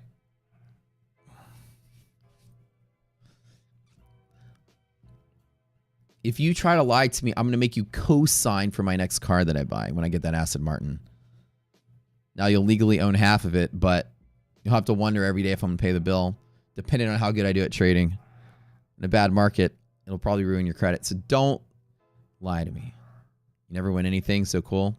Well, now you did. Every day we drive by that Aston Martin dealership, and I always am, and I keep, she's finally like, do you want to go in and look? And I'm kind of like, yeah, kind of. I love my current car. I know it's a stupid waste of money. We're more in the lines right now of like, we need to save up and buy a bunch of houses. That's how we feel right now. And so, you know, a $330,000 car is not necessarily a must-have right now. You can stop typing ETF, guys. Oh, my bad. My bad. My bad. Let's end that poll. Okay. But yeah. Victor's manifesting free class. He knows if he says it, people are going to bring it out. Free laptop. Now, when I do get my new laptop, maybe we'll do free laptop. Might be fun. You got a Cybertruck and there's no other car like it? Get one? Sounds like fun. I've always wanted like just a beautiful car like that. But I know it's kind of like there's guys that'll spend, you know, $500,000 on a really nice watch or whatever. I know how that goes. It's like your statement piece of like, haha, I finally made it in life. But I was never a guy with statement pieces. Like literally, you guys watch me every day.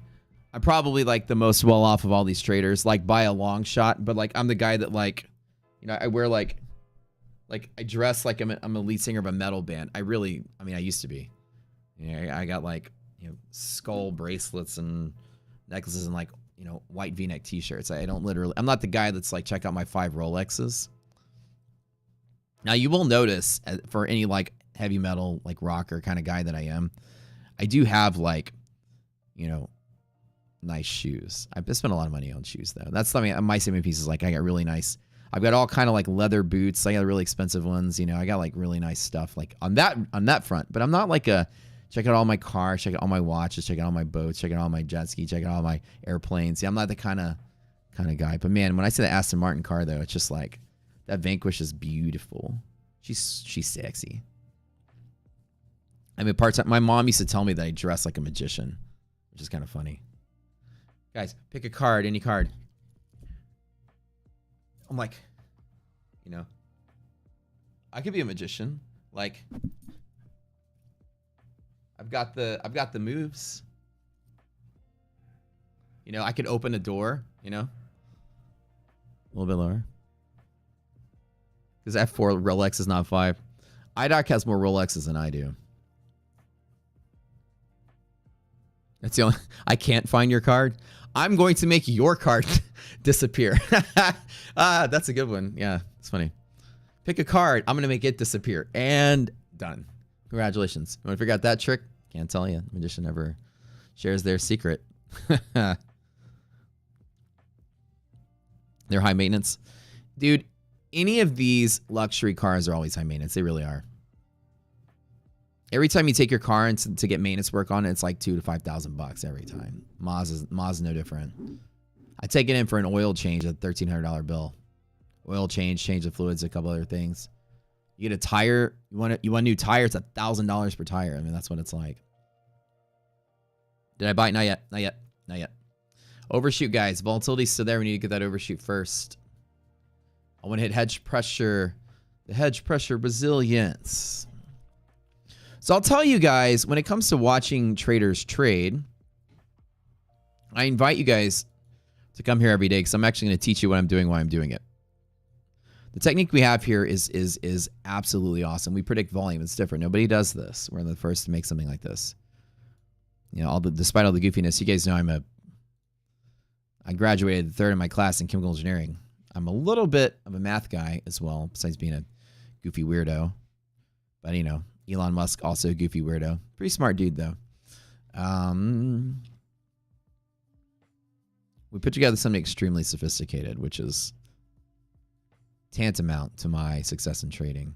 Now, this has been a bad 3 months. If you've been doing bad since December, don't worry. It's been bad for a lot of people. So S&P monthly res is negative. We're popping monthly res right there. And the question becomes, are we selling off or are we not? So I don't really know the answer to that.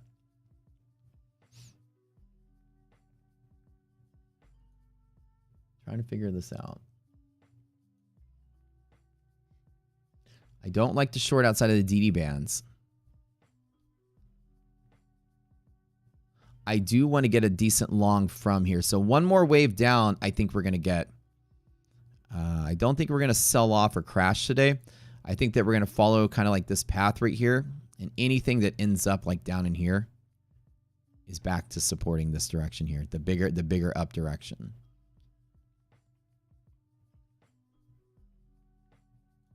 So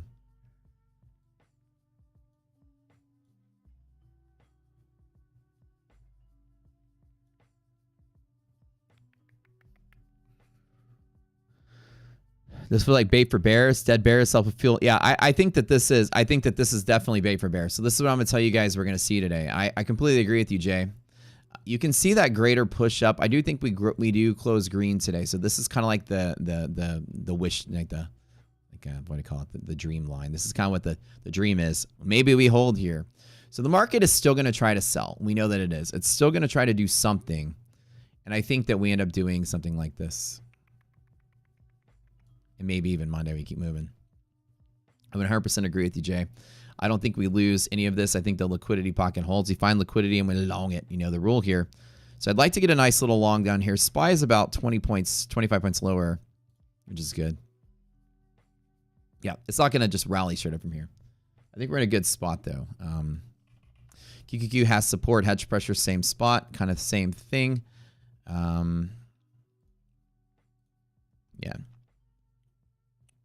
Until Trump tweets something. I know, man. I know. DD ratio right on the edge there.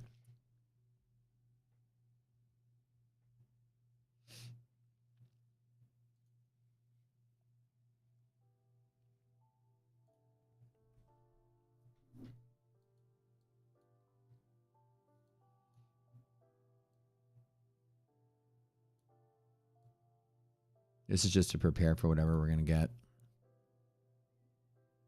So QQQ from here, roughly 25 points, 2.5 times 40 is 100 points lower from the tip top. So 422 is the bounce. Oh, that is exactly at MHP. Yep. They line up immaculately today. Monthly maps is looking a little more stable. I wouldn't call it bullish, but I would call it stable. It's a resting point. As of yesterday, there is a resting point in monthly maps. 100%. 100%. It's better. You still have bear zone next week. Right now, you are finding support in liquidity in bull zone. This is a temporary bottom. That's what this is. As Jay has said, I agree. This is a trap for bears. Okay, I agree with Jay.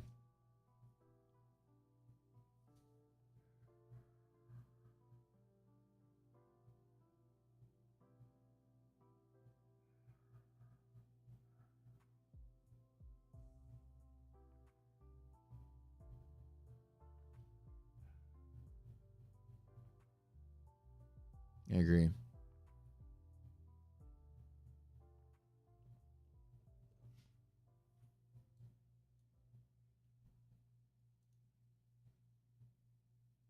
It's going to try to rally. Like it's trying to, and we're seeing that stability here.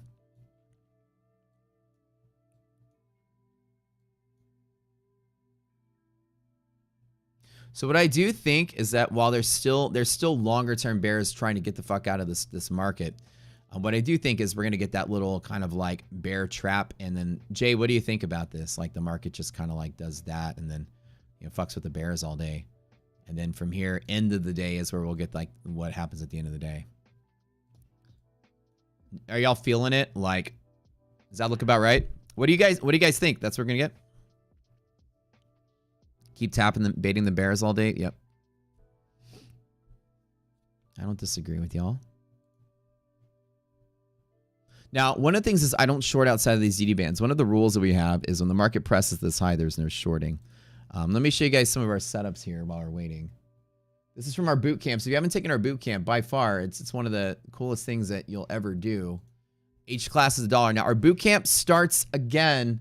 It starts all over in roughly a week from next Monday. So in 2 Mondays, we start all over from number 1, class number 1. Don't miss out on class number 1. If you haven't taken our $20 boot camp, it's a whole month of your life for $20. It's $1 a day. And each class is like an hour to an hour and a half long with live annotations. I'm there with you. We watch it together and then we go over examples. By far, one of the best things we do. Sign up for this boot camp and get ready to go in 2 Mondays. We start all the way over from the beginning. Let me tell you the topics. Now, again, these cheat sheets are really good for a reason. We have setups that are 90% accurate, and that's kind of the things we teach you guys. My win rate is pretty high because I follow them. This environment has not been the best environment, but at least like in general, my win rate stays very high in this environment.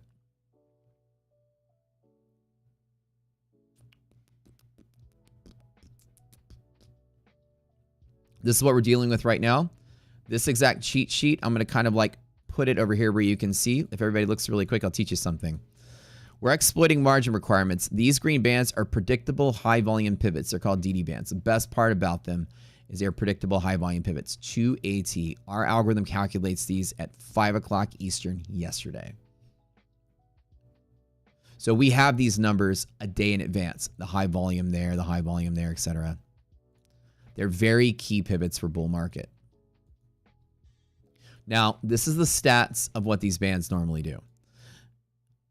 88% of days will close inside of the band. Only 4% break and go. The 4% that break and go tend to break and stay high, though. They don't usually sell off. Upward breaks don't usually sell off. They usually try to, but ultimately, as Jay is saying, will tend to survive.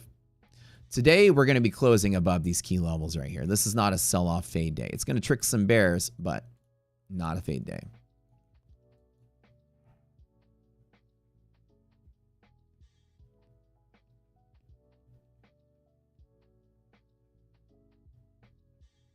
You'll ask Victor, you'll give Victor $20 for the class if he never asks for giveaway again. Nope.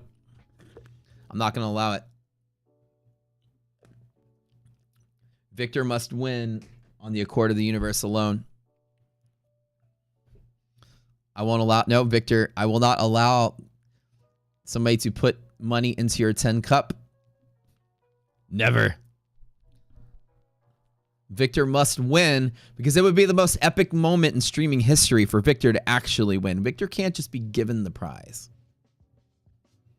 It'll be like we will march Victor off of the field on our shoulders, cheering him on. The moment he wins will be like the most epic minute of this stream. Trust me. We can't take that from him. And Victor, I hope you never win because I want you to win, but I want you to not win because it's the anticipation of you winning is like the happiest moment of my mornings. You know what I'm saying? Victor, you are the prize for all of us, sir.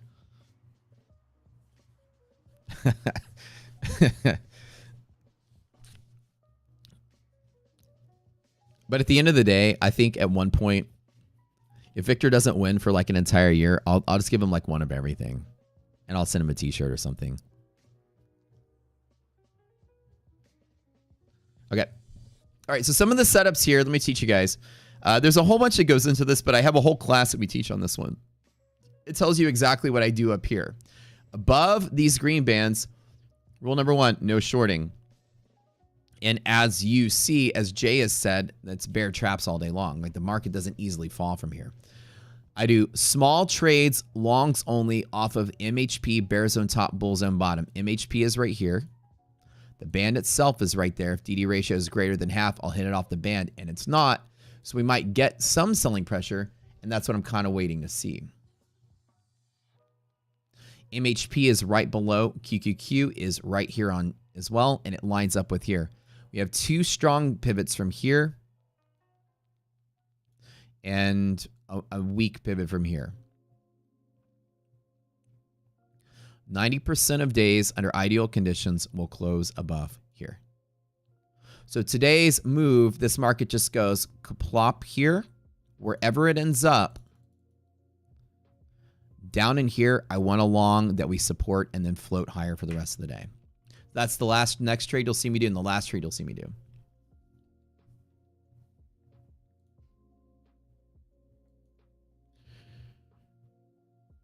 The link to our boot camp, I'll let you guys read something really quick while you're here. Just quickie. I'm the CEO of this trading platform, so our goal here is to obviously get people to using our awesome platform.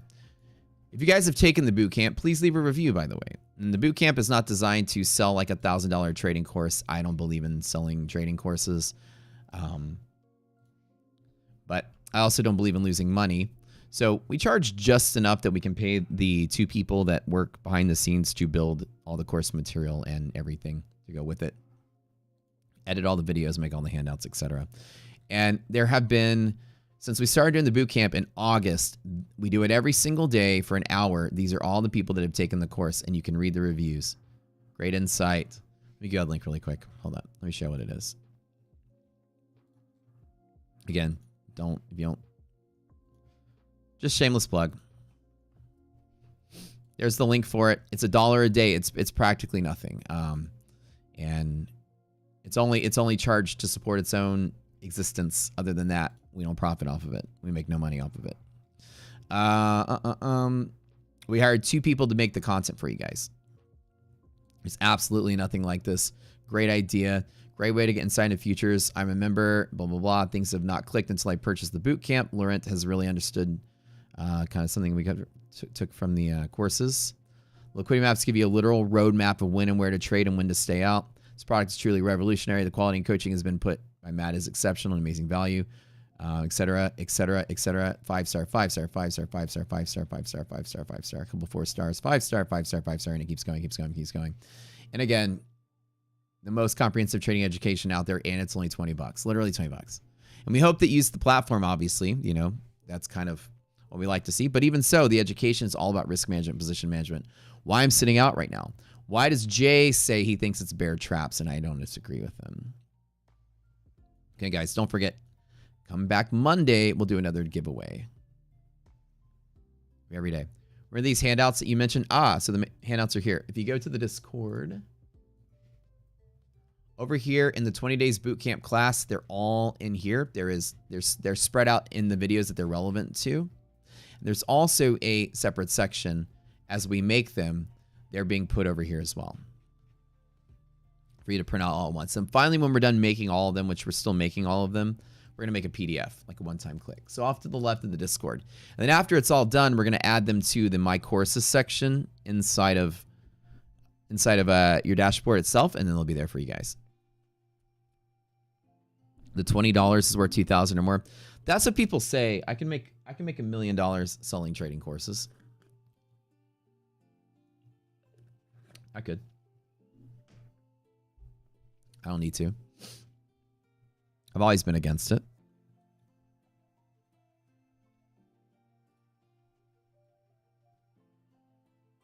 I think education should be affordable and free. Free-ish. You guys need to take your money and put it into the stock market, the futures market, not into my pocket. It's better served on your education for you to have as much money as you can to trade with.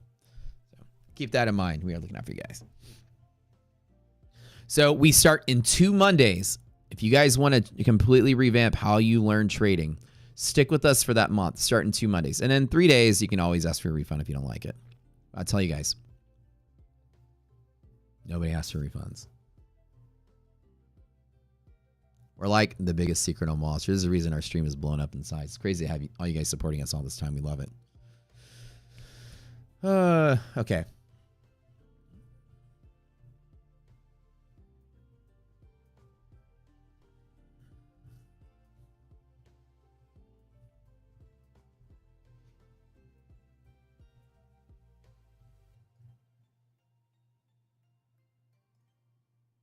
Spy and MHP long. Hold up. MHP resilience is negative, so we got to be very careful on this one.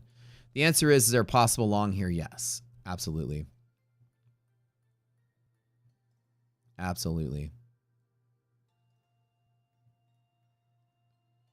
I think we're going to tap. I think what we're going to get is one more run like this. And then we're going to sell off. And then we're going to rally. What do y'all think? Am I right? Y'all think I'm right? How do you feel? Y'all think I'm right?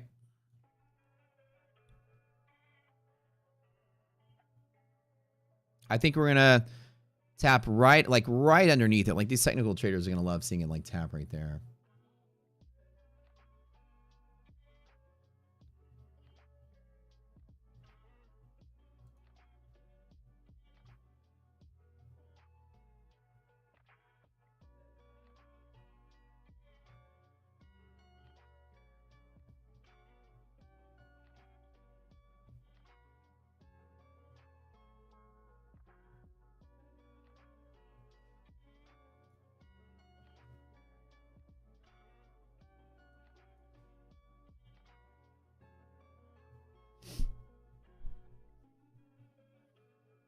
Why does Rocket Scooter keep freezing on you? What do you mean you have to reconnect? What's freezing? Make sure that you're not confusing the equities data not moving with freezing. That's not freezing. So since we don't use equities data for anything, it's just for a side display for the liquidity maps. You're not going to get updates on the candles. We only buy like 10% of the market volume. So it's not going to show every trade off every exchange. When you say the candles are choppy and slow, it goes to show that you guys didn't pay attention to any of the videos y'all watched. We explain this all the time. So let me teach you really quick. Right. Okay. Again, I've explained it. I'll explain it 3 more times. We don't buy 100% of the volume because we don't use candle data like a bunch of technical analysis people do. Candles are not necessary. And if I were to go buy 100% of the volume, your membership would be $300 a month. And the members voted and said, hell no. We don't use volume, and the candles don't. Futures is all the volume, okay? I'm explaining it. Do you guys understand? Are we cool? It's not freezing on you. It just is not all the candle volume. The candles aren't moving all the time. Does that make sense? If candles are an evergreen scent, I love it. The people that ask the questions, this is for you. Does this make sense?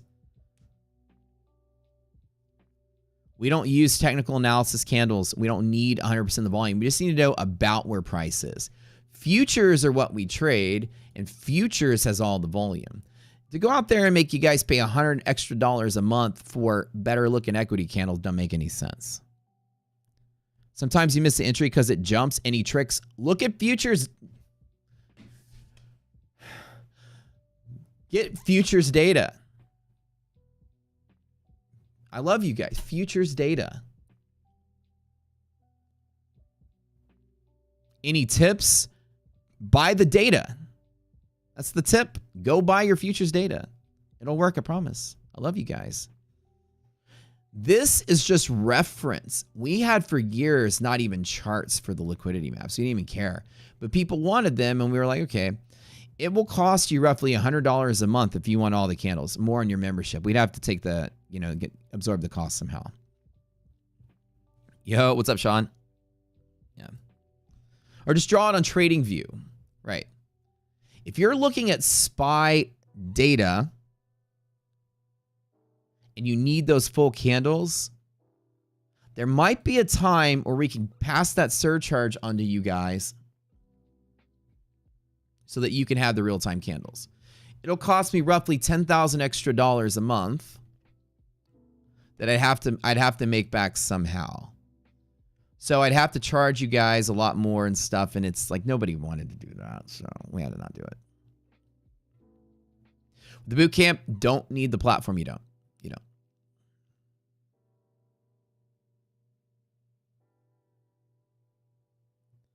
Price bounce 3 times off of top of the NQDD band. Yeah, they're all long setups. Anytime DD ratio is greater than half, the DD band itself is a long setup.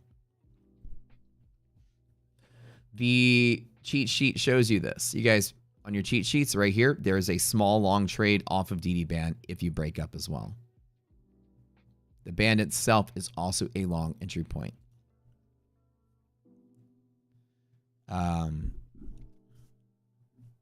What trading platform do you like that uses CQG? Rocket Scooter. We use CQG. You can trade live accounts in our platform with your CQG. Yeah, if you want more equities candle data, go somewhere like a billion-dollar company like TradingView and just draw our levels on your TradingView chart, and it should work. But people always are like, is it freezing? It's not. It's just a gentle reference, if you may. A least expensive way to do it so you guys can have affordable. Like I said, this is how we get your boot camps to $20 and the memberships to like $200, right? For the platform.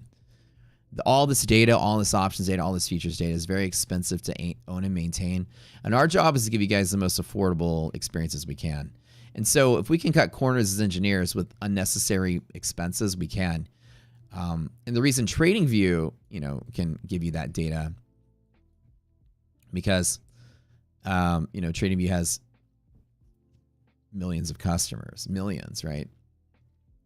And so they have the overhead to support that cost. We're in the 10,000 range, so we're a little different.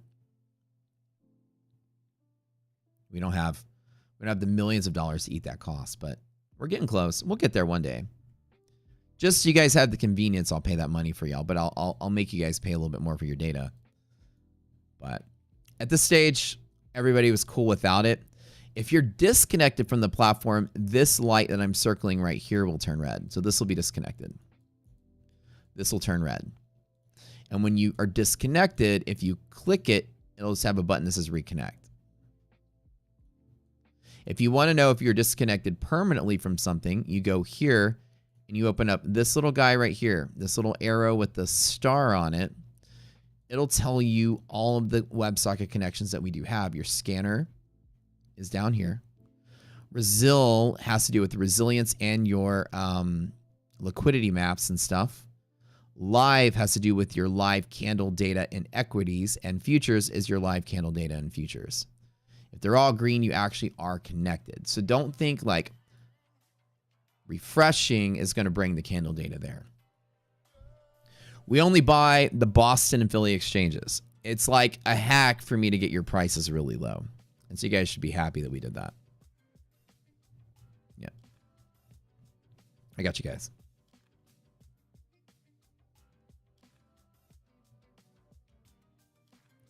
What is it? 199, the 998 pay at the platform. It is for the data feed that we have right now. It's to cover the cost of that data feed. Trust me, it would be, with the amount of people we have, a whole lot more if we were to get 100% of the candles. Like I said, we're at a different stage.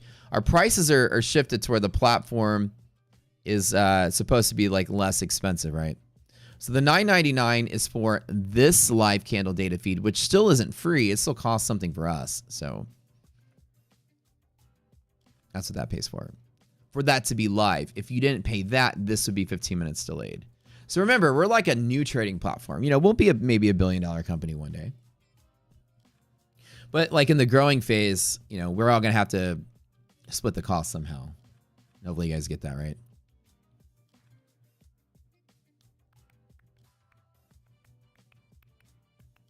This futures is not going in the right direction.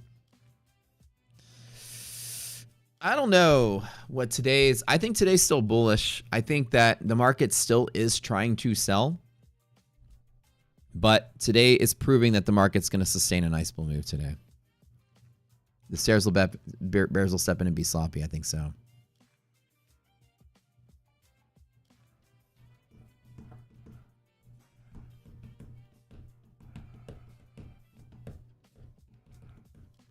But with equity, see, the thing is that when I'm trading, my futures chart is the chart I'm looking at.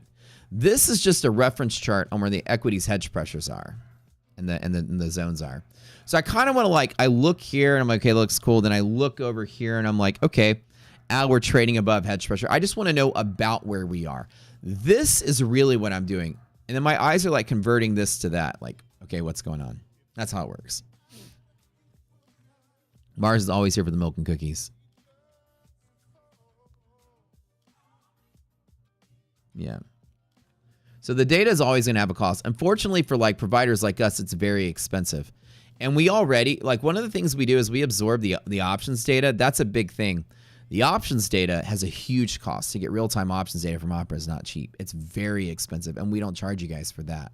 So we could have like a data feed charge, quote unquote, to get liquidity maps because you need the options data for it. We just build it into the price of the platform. So it's like the way that it works is we cover that overhead with your platform sub. Trust me when I say your options data, we should be charging you $100 a month for it. It's fairly expensive. So a lot of your costs are paying for data feeds already. Yeah. It's kind of the business of running a platform. And it's kind of like a lot of brokers give away a platform for free because they make the money on commissions. Everybody has to make the money somewhere. And, you know, TradingView has a lot of extra services that you can sub to and buy from. That's how they make their money. So they can afford to give you like cheaper data and stuff. But being like purely educational, we don't have a lot of extra services that we can do to kind of like milk you guys for another 10 or 20 bucks so we can cover data costs. And TradingView sells a whole lot of extra add-ons and stuff. And they recoup their money that way.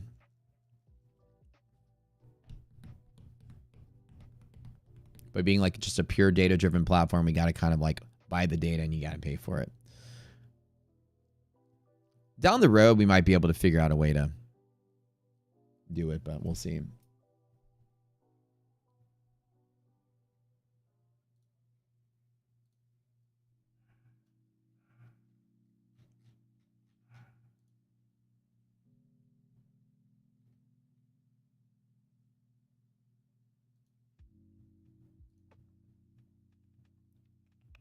I'm still waiting. I'm still waiting for that pop and drop.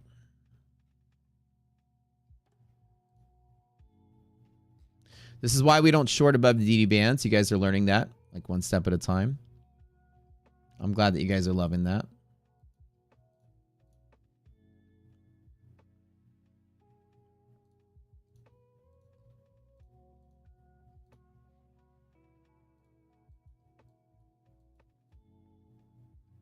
Right there.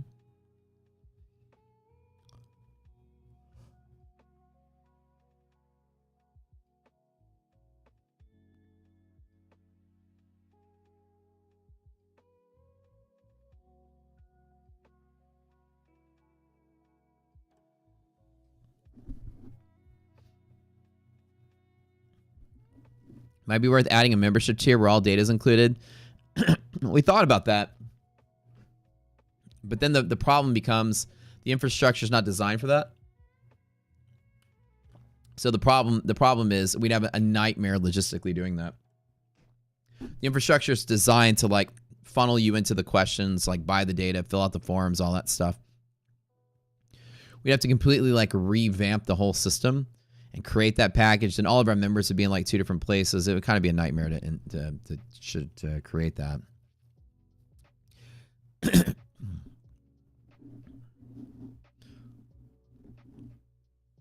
Most platforms make it flexible where you buy the service and then you buy the data on top of it because you get data options. And we leave it flexible like that because down the road, we might actually have extra data you can buy, like even more stuff. So data is like an a la carte thing with most of these platforms. Hey guys, I'll be right back. I'm going to take a little restroom break. Don't go anywhere.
All right, we're back. I drew it, and then we do it. Let's see if I'm right. Let's see if we get this little move I want to see.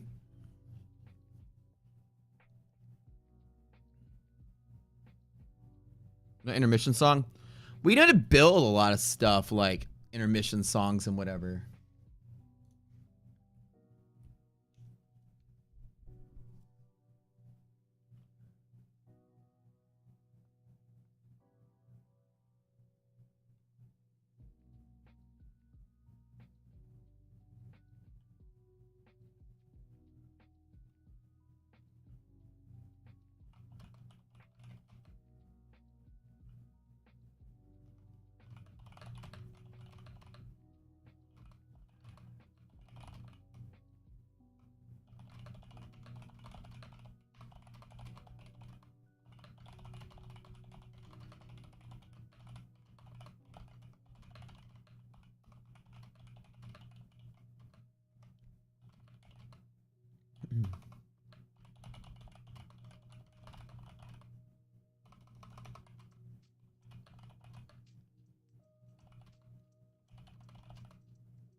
All right. Yep. See, we don't. No shorting above DD bands, right? No shorting. Now we're pumping up into DD ratio greater than half, which is really nice because that can end up being a nice little bull setup to there. And while I am trying to think about how I want to enter that,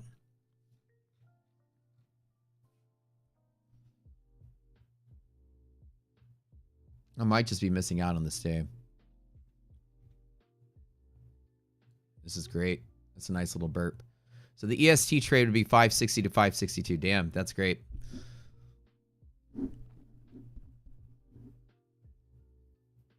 No, see, I want it to drop down. Doesn't mean it will. I want that to happen. Doesn't mean it's going to happen. That's what the ideal setup would be there. So now the setups are as I do right here is a possible setup. I just wanted to see like that kind of move today in NASDAQ. So ideally would be a bounce off of here.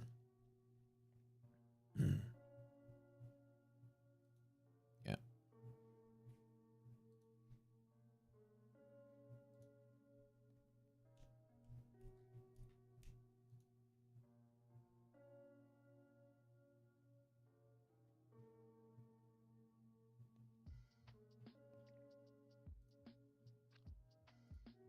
I don't think I'm going to get any trades out of this one today.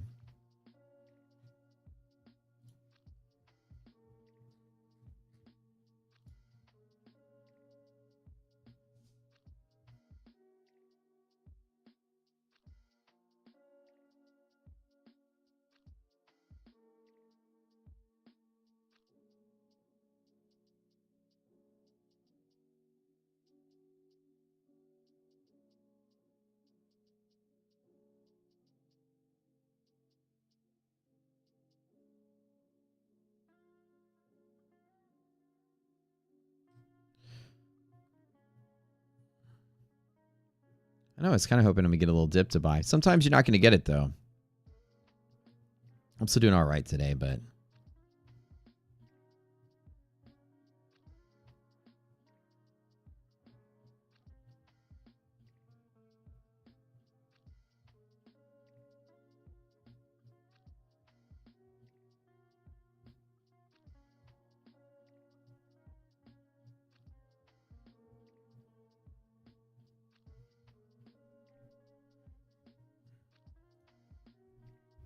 You made 2,000 today? Not bad, not bad.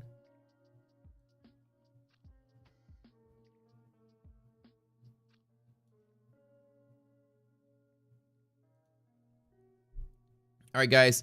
You know the drill. We're going to be doing a little bit of fun stuff as the stream evolves and bigger things. We appreciate your support of the Rockseer community. We really love what you guys have done and helped us grow. I'm going to make a couple announcements while we're chilling here. I think that, going forward,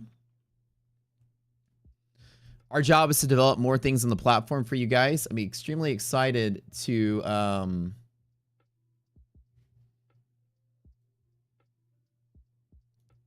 create more features, things that you guys want to see. And I'll tell you in general, whatever features that you do want to see in a platform, we have a section called, I'm looking right here, called wish list. You're always welcome to go to that wish list and go put in there anything that you want. Let me see if I can find it real quick.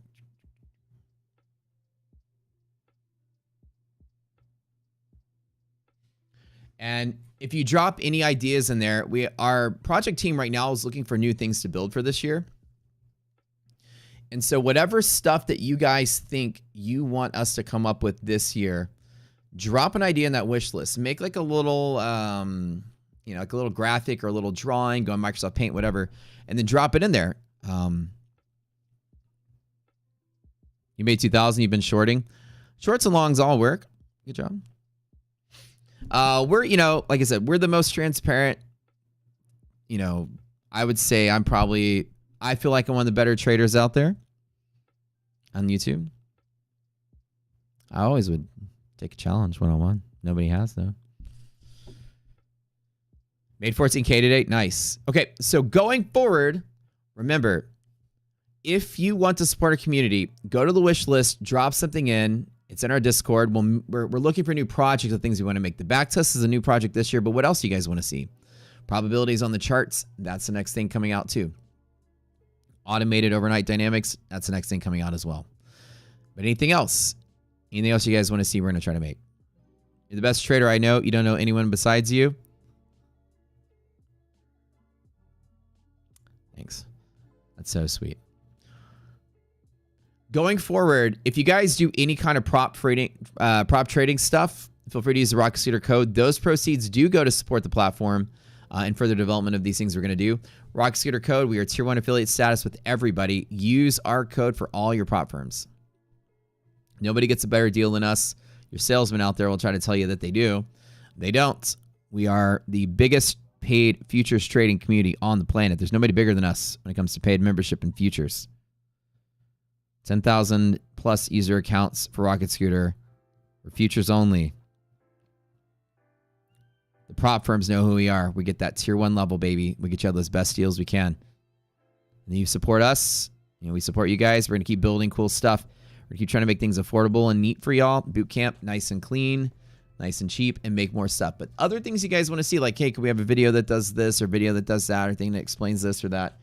And we would love to make it for you guys. Honestly, we would. And I'm open to suggestion. And you guys can tell me anything that you think y'all want me to learn or make that you guys want to learn or whatever.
What do we want to do now, though?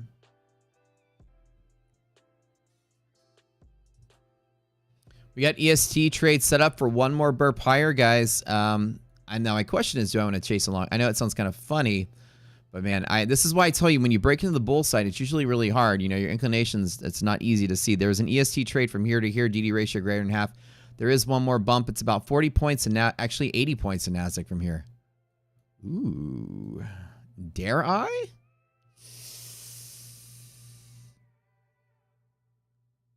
Dare I, you guys? I'm going to take it.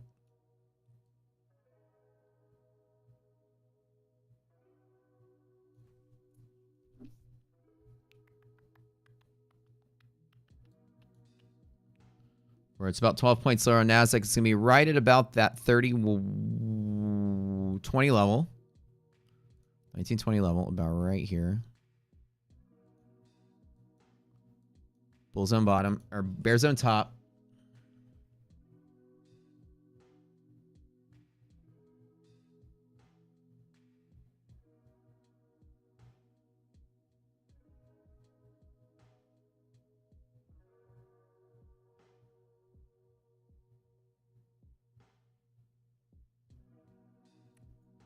Yep. So this is that day we're just getting a nice little climb update. I don't know if we're going to get that pullback we want. That'd be nice to see, but I think that today's just a nice little gamma squeeze to the upside. Like I said, SPY has about 20 points left to run. QQQ on this side, yeah, nice and bullish. Like, you know, no shorting this today, no trying to fade this today. We're in an illiquidity pocket on QQQ. QQQ has infinite potential to ride all the way up to there. So there's no resistance in Qs today at all.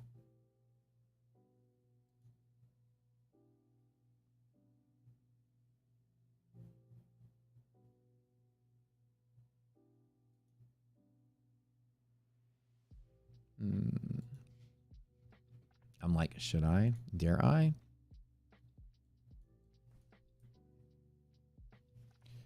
EST.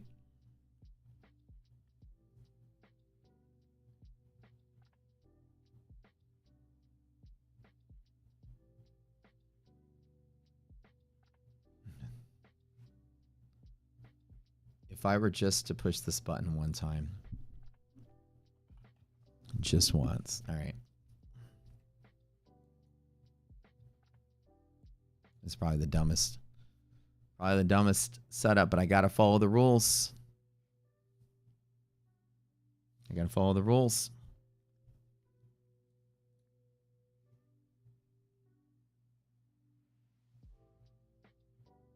We gotta follow those rules. EST, SPY, it's 20 points by proxy. I mean, I'll take it. I'll take it. Come on, keep going.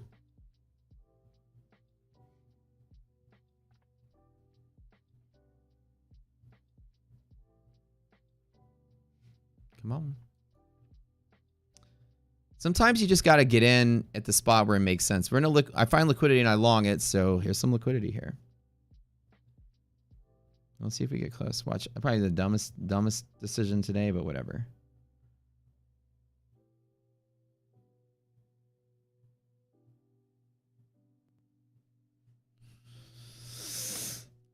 Outside the bando isn't around. Yeah, that's why it's only one contract. Just one. So the cheat sheet, Casal, has a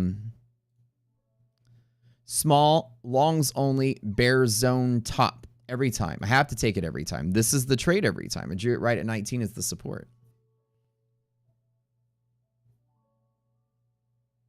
Trying to get super green for the day today.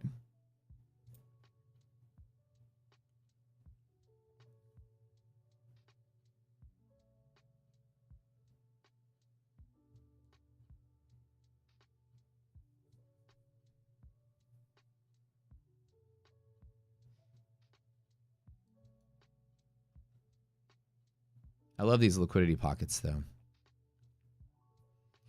It's trying to find some resistance here, but we'll see. Let me, before we overcommit to this, let me double check I have everything kind of lined up here.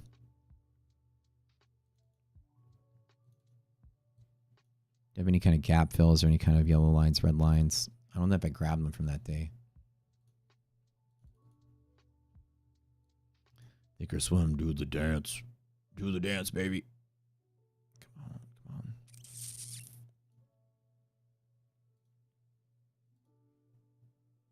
I've got my eye on my P&L, so I'm looking to the right just to double check. There she is, 74.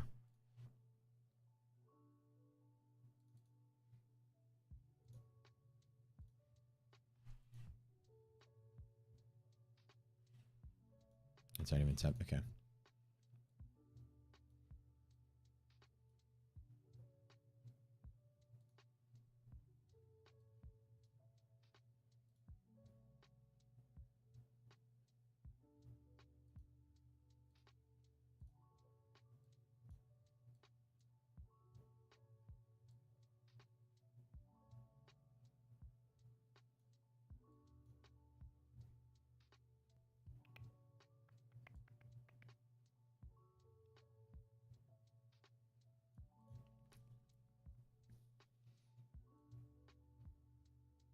Nope.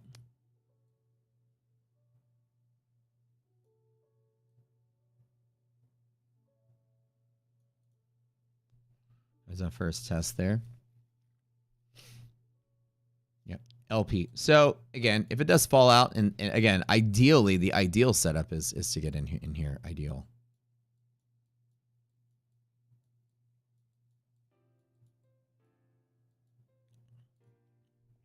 Just tapped it with one, nothing big. Up or down 1,000 on this one is risk. I'll do 10 points on this to allow myself to get 20. So on SPY by proxy, by SPY is a 2-to-1 trade. So the S&P can go up 20 points from here with the 10-point stop. Pretty easy to see. That one's 2-to-1, not too hard to see. Let me double check this S&P's resistance targets here. Oops.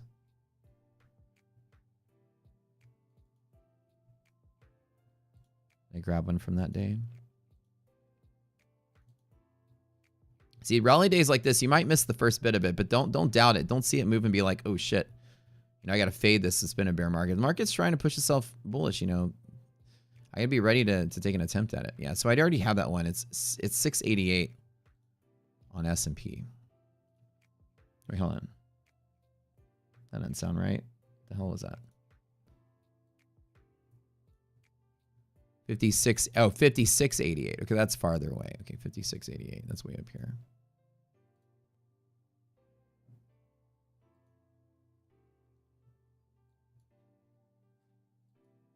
I bet a bunch of bears gonna be short in the sky today and getting beat up. This ain't the short day.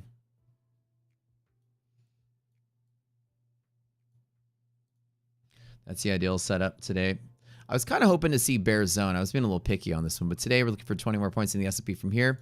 Today's setup 15 to roughly 35.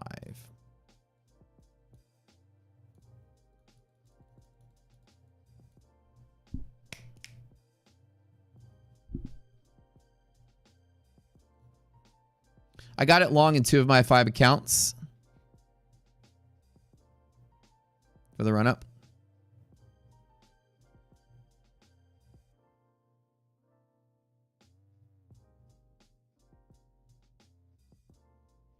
I grabbed one of the accounts long on the first red candle, and I longed another one at the second red candle.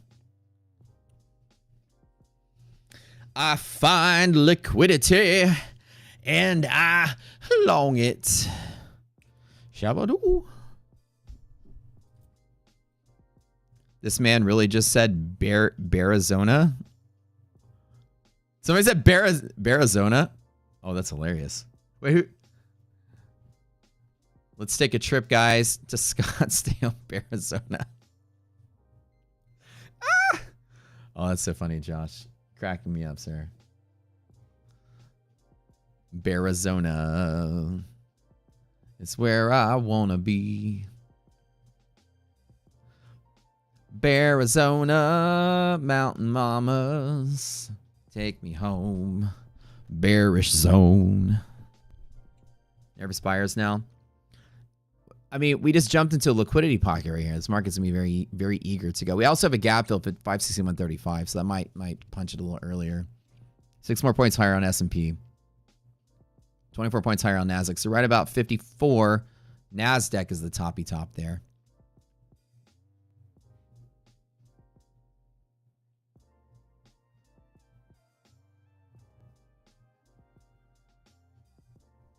You need a liquidity song?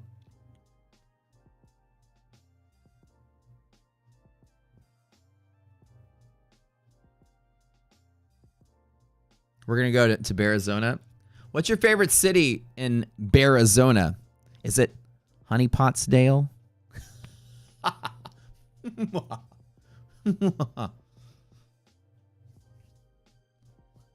was really bad.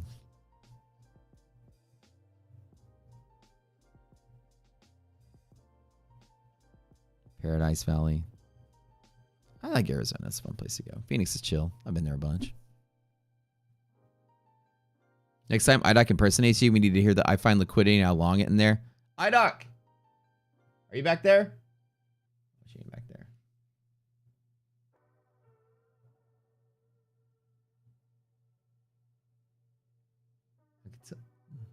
Hey, IDOC, are you listening? You're down here. Do you like to find liquidity and long it? If you know if you know what I'm saying. Yeah, if you know what I'm saying. Gap fill in S&P 561.35. There's the gap fill. Be careful on that one.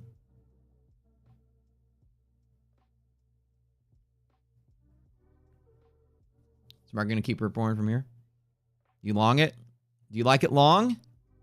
How do you like your liquidity? On the long side? I don't blame you.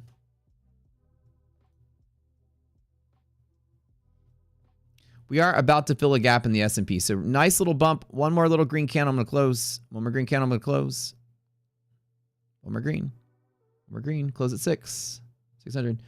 Gap fill. I always close at the gap fill. Remember, always the next target is an interrupt. Whatever. I'm going to close it right now because I feel like we're there. Okay. All right. Final tally for the day. Again, doing slightly better. It's everything I'm doing here.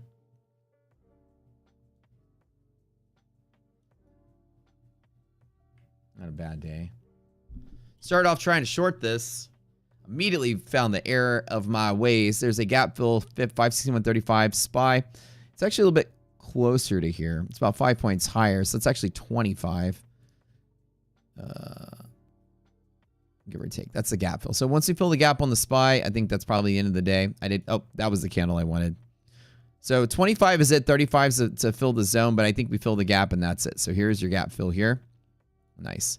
So as you see, I'm not, as we were talking about, Jay was right today, bear trap. You are late. Long like my pickle. My pickle is pretty long. I mean, my pickle weighs like 10 pounds and is literally like 1.5 feet long. Have y'all seen my pickle? It's huge. It's 11 pounds now. Yeah, I gained about a pound the other day. It's a pretty big pickle. iDoc loves the pickle. I mean, loves it. It's always holding it, caressing it, stroking it, petting it. Grabs it by the ears. Shakes it around. Motorboat, you motorboat, son of a bitch, you. The gap fill target is, I have a little gap marked somewhere on SPY, and if I have the white line there, it's because we haven't touched it, but let me see where it comes from. You motorboating son of a bitch, you old sailor, you. Where did that come from? Now, wait a minute. Okay, I'm an idiot. Forget what I said. This is not a gap fill. Okay, forget this. You're right. Thanks for saying something. That doesn't belong there. Why did I draw that there? Oh, I drew it during the gap fill class as an example. Oh, and I forgot to delete it. Oh, my bad. And I guess I just translated it over. Okay, that is not a gap fill, so forget what I said, guys. Forget everything I said. It was a gap fill a long time ago, but I just never deleted it. Okay, forget what I said. Okay, there are none on the upside except for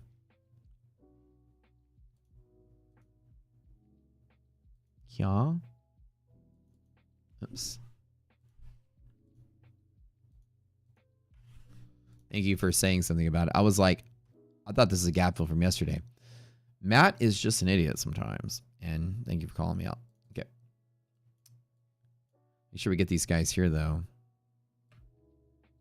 See, it looks like we're going to 35 on the S&P.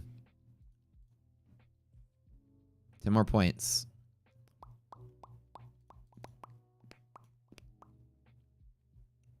So yeah, no gap fills anywhere. Okay, next time we have one more ETF account to give away, so we'll probably give it away sometime next time.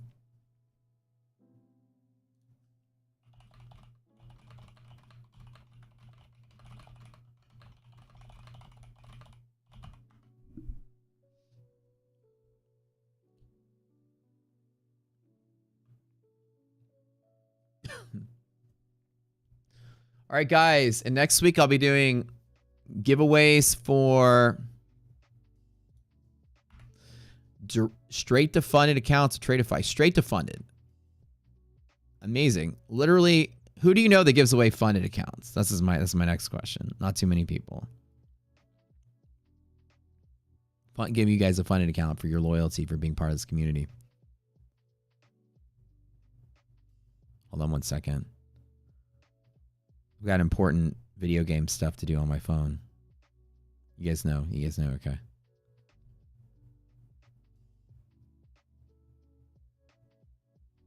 Important things. Discuss future plans, features that you can share coming Rocket Scooter. What's cooking right now is we're in talks and plans. We have a few more final things we're building for our affiliate program. We're overhauling the website to have a better front page and landing page.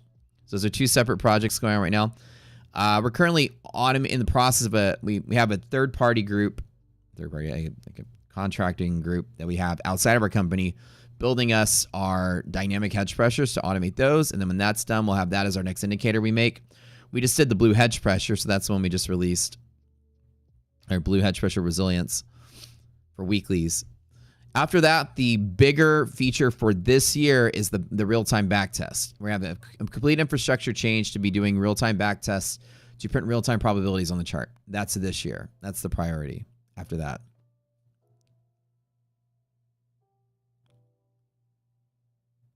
How do we calculate the NQ bull zone top line from QQQ? So the idea is that you know that every 1 point distance on QQQ is roughly 40 points in Nasdaq futures. So that's how you do it. So an example is if you were to say, aha, 475 to 476 is a 40-point move. From here to there, this is roughly 78.35 to 8, right? So this is about $1.50 times 40 is 60 points from here. And then I go over here. Now that I know that 60 points, I would just kind of estimate about from here and say, aha, we're going to go up another 60, which puts us right at about 710. That is 710. And so that's kind of what that's doing. Yeah, dynamic hedge pressure is awesome. Yeah, that'd be good.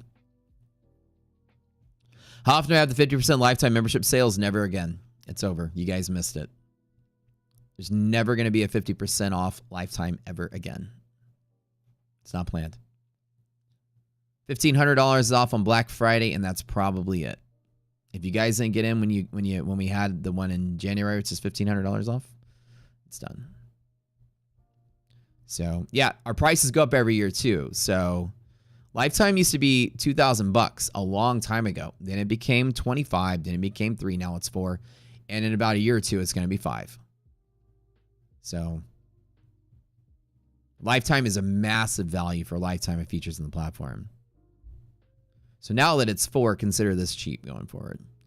There might be one more $1,500 off lifetime for Black Friday, and that's it. But at the same time next year, lifetime will be $5,000. So majority of our members are lifetime. Like that's more than half of our members go to lifetime. I think the numbers are closer to like 70%. So yeah, buy on Black Friday. If, again, I'm not saying that we won't have another sale, but I'm saying that we don't have one planned until Black Friday. Strategically, I'll explain to you as part of my business planning as a CEO. Let me clue you into some strategy. I plan my sales just like anyone else does around the state of the market. When the market is dog shit, right? Your prop firms will run sales all the time because they know you're blowing up. They want to steal market share from their competitors. Apex do that all the time. They extend their 80% off sale all the time in a bear market because they know you're fucking up your accounts and resetting. They want you to buy their product, no one else's. This is how this world works. It's strategy. And you know, when the getting's good, people make money they want to spend, right? So in our boat, it's a little different. When markets are dead, you guys aren't going to buy a $4,000 thing. The markets are great, you will.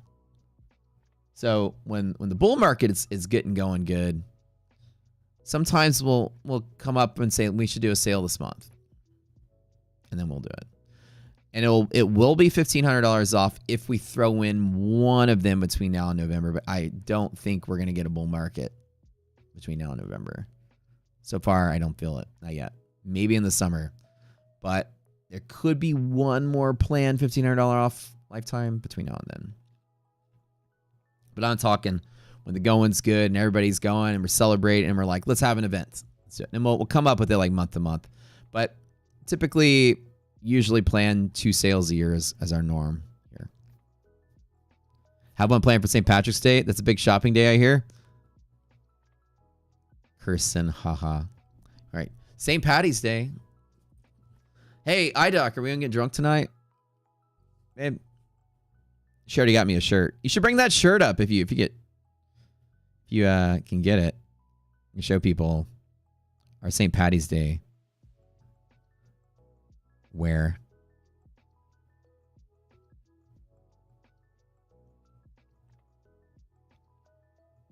Can we do green beer and celebrate?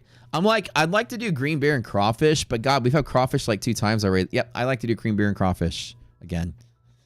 I'm not going to lie. I never get tired of crawfish. I don't. I never do. I eat crawfish every day. You buy this Black Friday? How about Green Friday? Should we have a Green Friday sale? Just tomorrow, today? Can confirm, got it at 2K. Jason's been here for a long time, way back in the day. And the cool thing was like, what we would do, and the thing with Lifetime was like, a lot of times we'll run a sale, another peer into like my thought process. When we need to fund something big, we'll do Lifetime sales. So when we built the marketplace, like we had to raise hundreds of thousands of dollars, you know, to invest in a whole nother team to build it. And so those sales drive in revenue, you know. You have a sale and make $500,000 a month or something or whatever. Then that pays for the stuff that we built. Like that marketplace is a humongous effort. That took like a couple years to build, you know. But everything right now is kind of at steady state. We don't have any desires to expand further. Right now, we're just kind of riding the wave of what we have. Same amount of developers, you know, same amount of contractors. We're not expanding any faster. What we found is that if we expand any faster than what we're doing right now, things get a little messy. So we've kind of recoached and realigned the team as of end of December last year. I had this big meeting with people. I fired a lot of my staff and replaced them with a lot of other people. I trimmed down the company to only the essential folks. You might notice there's a few people you don't hear from anymore because they got canned in December. We get a big evaluation of what was important to us and what wasn't. And there was a lot of things that we just kind of got too big too fast and we overhired and kind of had some dead weight on the team. We cleared it all off. We realigned the staff. We got everybody that was very, very, very good and gave them all. We fired people to give everyone else raises. That's kind of what we did. I was this way. I was like, if you fucking dragged your feet all year and I wasn't impressed, I'm firing you and giving your money to someone else. And that's what we did. And we started rewarding everybody that worked their ass off. And then we hired people that were extremely competent in what they did.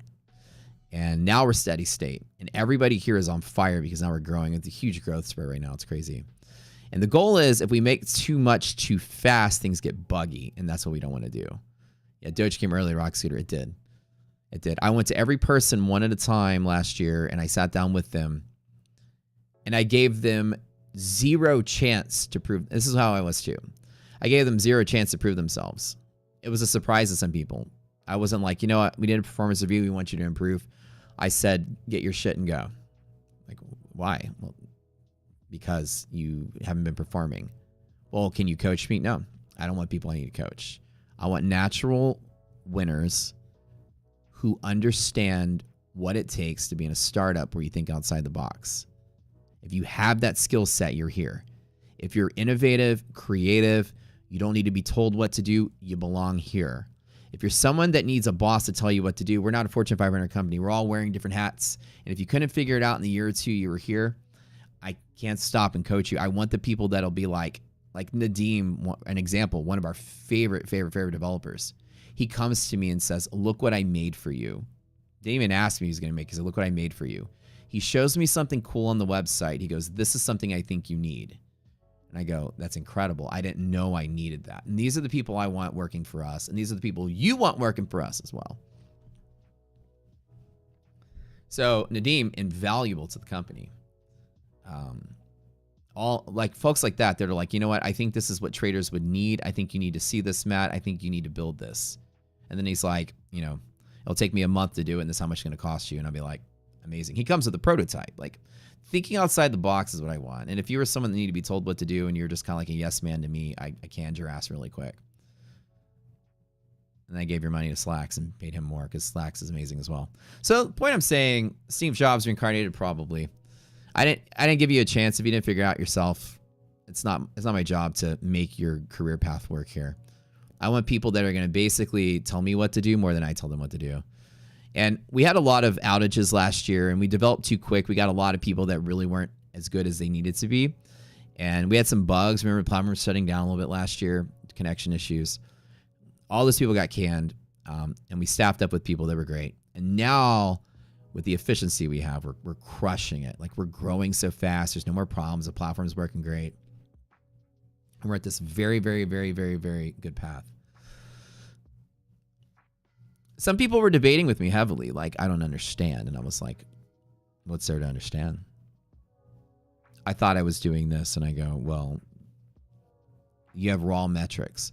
Well, I didn't know what these metrics are. Well, it was your job to understand that you would be judged on these metrics because this is part of your job. Well, you didn't tell me to work on these metrics. I don't want someone that's going to work on metrics. I want you to tell me this is my goal and I'm going to achieve it. I'm watching your metrics secretly to see if you know more than just a straight line focus of your job. I want leaders to work here because we're innovating something in this field. So I want natural leaders to be here. Like people that work in our community, volunteers, they're natural leaders. They take it upon themselves. Stu, amazing. One of our mods, Stu, just picked up a shovel and started digging holes. He's like, you know what? I'm going to help you guys back test the weekly hedge pressure resilience just because we need the numbers. Fantastic. I'm so thankful for you, Stu, for stuff like this, you know. Ian, same thing. I'm going to say, did I say Stu? Stu, Ian, you guys picking this stuff up. That was Ian, my bad, not Stu. Stu did other stuff. Ian's here. They just deciding to take it upon themselves to do things. As an innovative community, I want innovative leaders. I want people to think outside the box here. Started to check the Stu bands. Great outlook and advice. Steve Jobs reincarnated. Doge come early to Rock Scooter. Dump the DEI hires. Oh, God.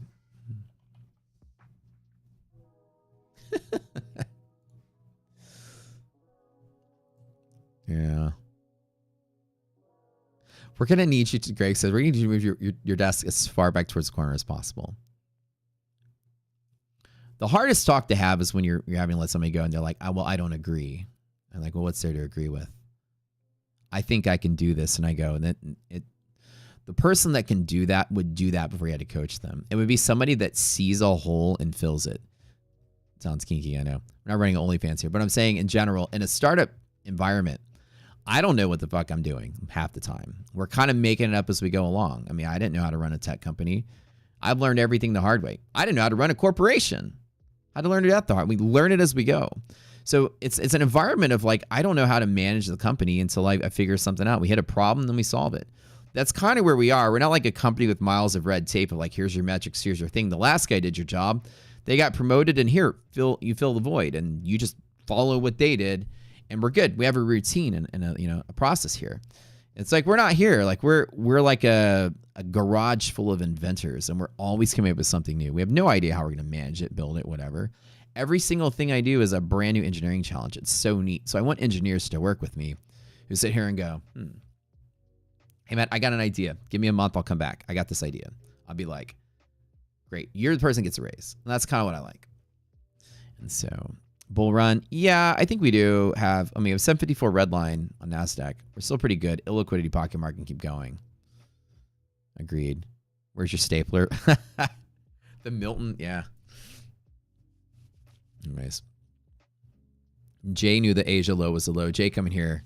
Fire today. Talking about the bear traps. Absolutely. I tried to short right out the door not right out the door, but I tried to short on one of the setups.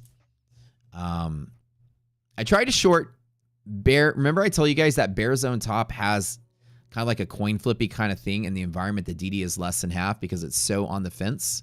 You have a potential small long setup to keep going. Then you have a normal short setup to reject off of it. They're both good trades. And as you see, this to here was a good trade and this to there is a good trade. Sometimes they both play out.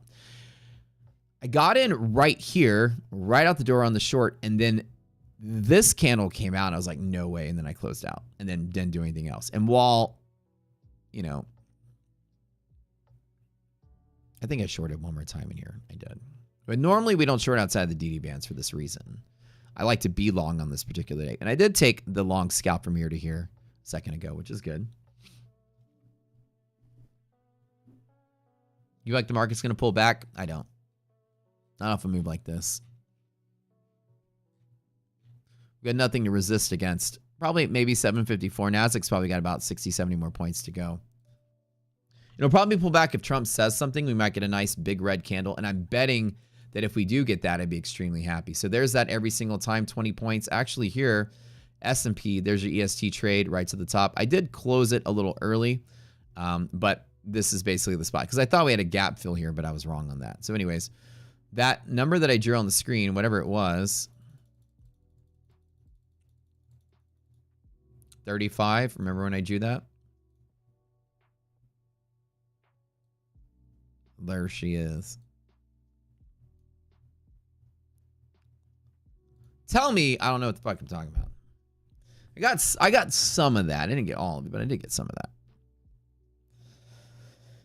So right now I'm going to say it's not 35 anymore. It's actually 31. I'm recalculating the number based on where we are. So this will be a 31 bull zone top. And again, not shorting from that, but that could be the high of the day.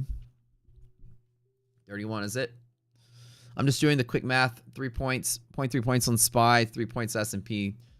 So right at 31.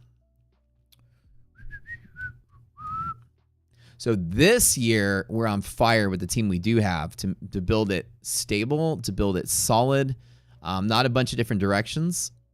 You remember last year and the year before, we were building this massive marketplace. So now all the focus is on the platform right now. The platform and the content. 31 is it. And there she blows. Bear's been trying to short this the whole way up. Not me. I flipped the script super quick.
There we go. There's the tap.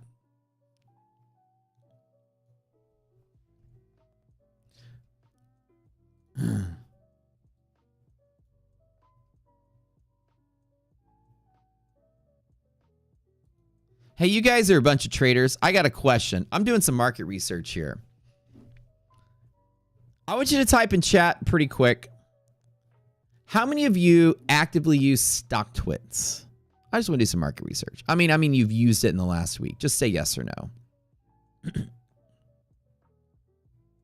You guys are traders trading right now. Do you actively use stock twits? Did you see me roasting their dipshit boomer CEO on Twitter? That fucking loser. Oh my God. This guy want to come at me. I'll tell you something.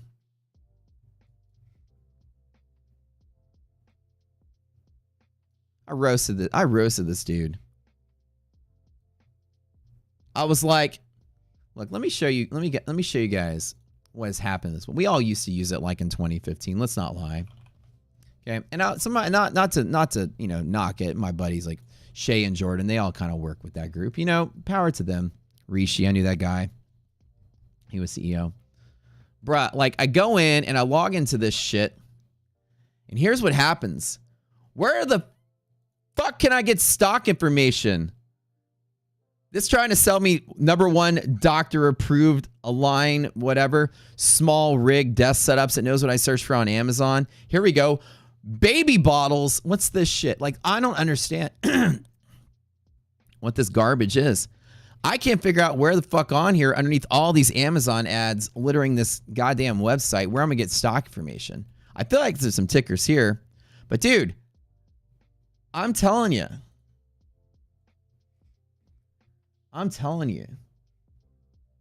This is absolute.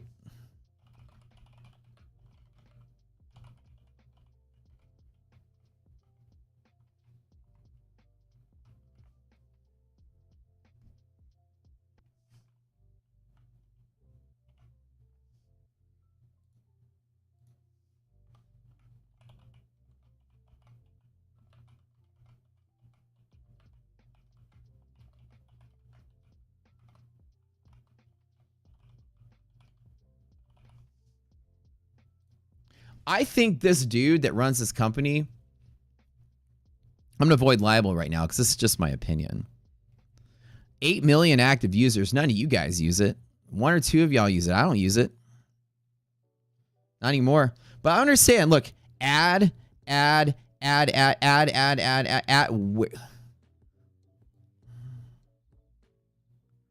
Let's just draw. Let's just actively. We're having some fun here. There's that 31 rejection, by the way.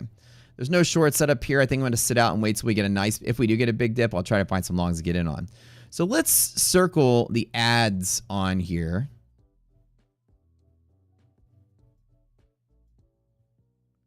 Here's what's being marketed to me.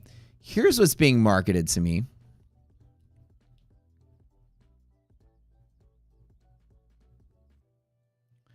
Like, half of this page is trying to get me to click random shit. Okay? And I just said one thing. Like, hey, you know, you guys remember that dead website StockTwits? Oh, dude, that triggered the create Howard Lindzen triggered this guy. Triggered. So you guys remember that the dead website? And I'm just engagement farming, trying to create something controversial, right? You guys remember the dead website StockTwits? We all thought it was cool 10 years ago. Nobody uses it anymore, right? And he goes, like, life is good, growing faster than ever. Sorry for your losses. I said something like, I got banned years ago by posting a link to my own YouTube, just like you do every morning on Twitter. Here's my YouTube. Watch me trade live. Hashtag ES. I'm trading ES. It's relevant. There's no sales pitch. It's a free YouTube thing. It doesn't violate their terms of service. It actually doesn't violate their terms of service. And I was like, what kind of social media doesn't allow content providers to post their own content? It's not a link to a sales page. It's like a free YouTube stream. Yeah, who knows? So the point I'm saying is that whatever it is, it's like unwritten rules and stupid. But I was like, what kind of like dipshit boomer doesn't understand social media? You know who grows this company? I do. You do. The influencers. And it was like, life is good. Sorry for your losses. And I was like, okay. I was like, I'll play. There have been more major influencers that have liked this fucking tweet I made than have liked any post that anybody has made on the ES stream, the most liquid instrument on planet fucking Earth, in the entire month on StockTwits. I've had more influencers comment on this post alone than your entire website. And then I said something like, look at this, guys. When StockTwits comes up with something, it was like, there was a picture of like product alert, 17 likes. The official account gets, I'm like, Elon farts and gets 5 million likes. Growing faster than ever is a bunch of bullshit. I don't see 8 million people on that site. I can't find 1,000 people with a pulse. So whatever. I wasn't salty about anything. I was just engagement farming. But don't say sorry for my losses. Everything I touch in finance turns to gold. I heard they tried to start a trading platform at the height of crypto. In 2022, there was crypto focus at the end of the crazy fuck you money at the top. And then within 2 years, it entered perpetual decline. They had to sell within 2 years. I don't know. I had record sales in February on my trading platform, so. Yeah. And when he sold it, he said, well, I'm going to focus on other things that matter, like my podcast. And they get 700 views. I don't see this 8 million. I don't see the reason to beat your chest at somebody. It's offering suggestions. Get rid of the fucking ads, you boomer. This is stupid. Nobody uses your website. And if you piss off your influencers, fewer people are going to use your website. And that's how it works. Like, do you guys want to see ads? I was trying to be helpful. They started a crypto trading platform or whatever in 2022, had to sell it in 2024 to focus on what matters, as I quote. I Googled, we're going to focus on our core product or social media. What matters? Here's what matters. Oil changes in 10 fucking minutes. That's what matters to traders. Damn fucking boomers. Who designed this website? Bill Gates? It looks like a fucking Microsoft product. Oh my God, I'm going to have a heart attack. How many shits do you want me to click through to get to something important? Ah, jeez. My blood pressure's going up. No, we love ads. We love them everywhere. We also love not being able to post our own content, which is weird. Yeah, back in the day, they were like, sorry, sir, it's non-negotiable. You violate our house rules. I was like, what house rules? I just posted a link to my YouTube. I do it every morning. No further explanation. Sorry, sir, we just can't. I was like, all right, it's fine. I didn't really use it anyways. I just echoed my Twitter post over there. Just an extra place to dump my stream for some engagement. Do people on your team trade your system too, or they just like the research side of it? Slacks uses it. I use it. The partners use it. The developers aren't traders, though, so they don't use it. But all the people that are traders in the community do. Yeah. How do you surf internet with all this shit? Like I said, I was trying to be helpful. But somebody told me, sorry for your losses. I don't know. I built a trading platform in 2022 that hit record sales. Actually, we had 100% sales growth in February alone. I'd have to sell my trading platform to focus on my podcast as a thing. Anyways, I was memeing this guy pretty hard. I feel really bad, you know. I feel like a bully, but hey, what to say? I was just saying in general, you know, here's what you can do to improve your site. But I think he was a little pain-stricken that I said dead website. Whatevs. When I take the ES long, no, not from here. 560 tap is the only potential long on SPY, which is about 13 points lower, so roughly closer to 5610. This was that support here to here. So down inside of here, there's another potential for a long right here. But like, who? My question to you guys is like how cringe is that for like a CEO to just respond to a tweet and be like, sorry for your losses? I probably even trade circles around that joker, but like who says that? Like immediately, like your ego's that fragile that you can't even take like one critique of like something. I'm just saying like, that's a little weak. I was a little cringy. You know what I'm saying? Like, none of you guys use it, and I feel like my suggestions are very helpful. If they got rid of the ads and they let you post a lot of content, would you guys use it? I mean, I feel like it was always like policing content so heavily. Like, you can't post this, you can't post that, you can't do this, you can't edit this. It was just so, it was a terrible idea from the start. And the rules are inconsistent and nothing made sense. So let's go to the ES future stream. You know, again, I think that the selling the idea of we have 8,000 active users is some, or 8,000 or 8 million members is some shit you tell your private equity firms to keep getting injections of capital. But reality, private equity, I've dealt with enough of them, are too fucking stupid to actually even understand what it is they're looking at other than the numbers. But I know the numbers because every single tweet that anyone puts about anything has literally 0 engagement on S&P. 0 likes, 0 likes, 0 likes, 0 likes, 0 likes, 1 comment, 0 likes, 1 comment, 3 likes. Oh, here's a big person here, 3 likes. I can't find 1,000 people. Period. I don't see 8 million users. I'm the private equity firm that bought this. Oh, that made me log in. You know what I'm saying? In general, I got to think like, how did, what? It just boggles my mind. Like,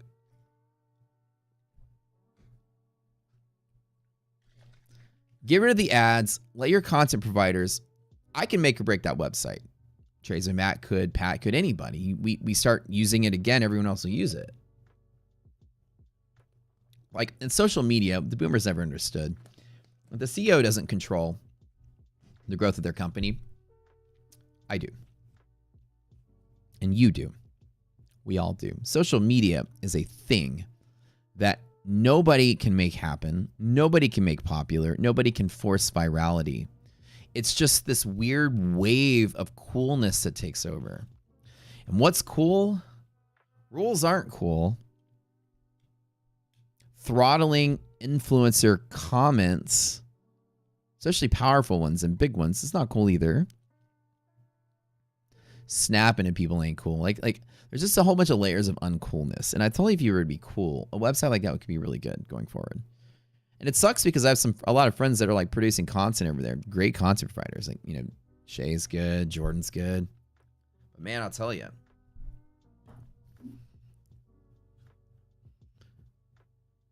There's something that just makes Twitter cool underneath everything else, or X is cool, because you basically have freedom to do whatever you want.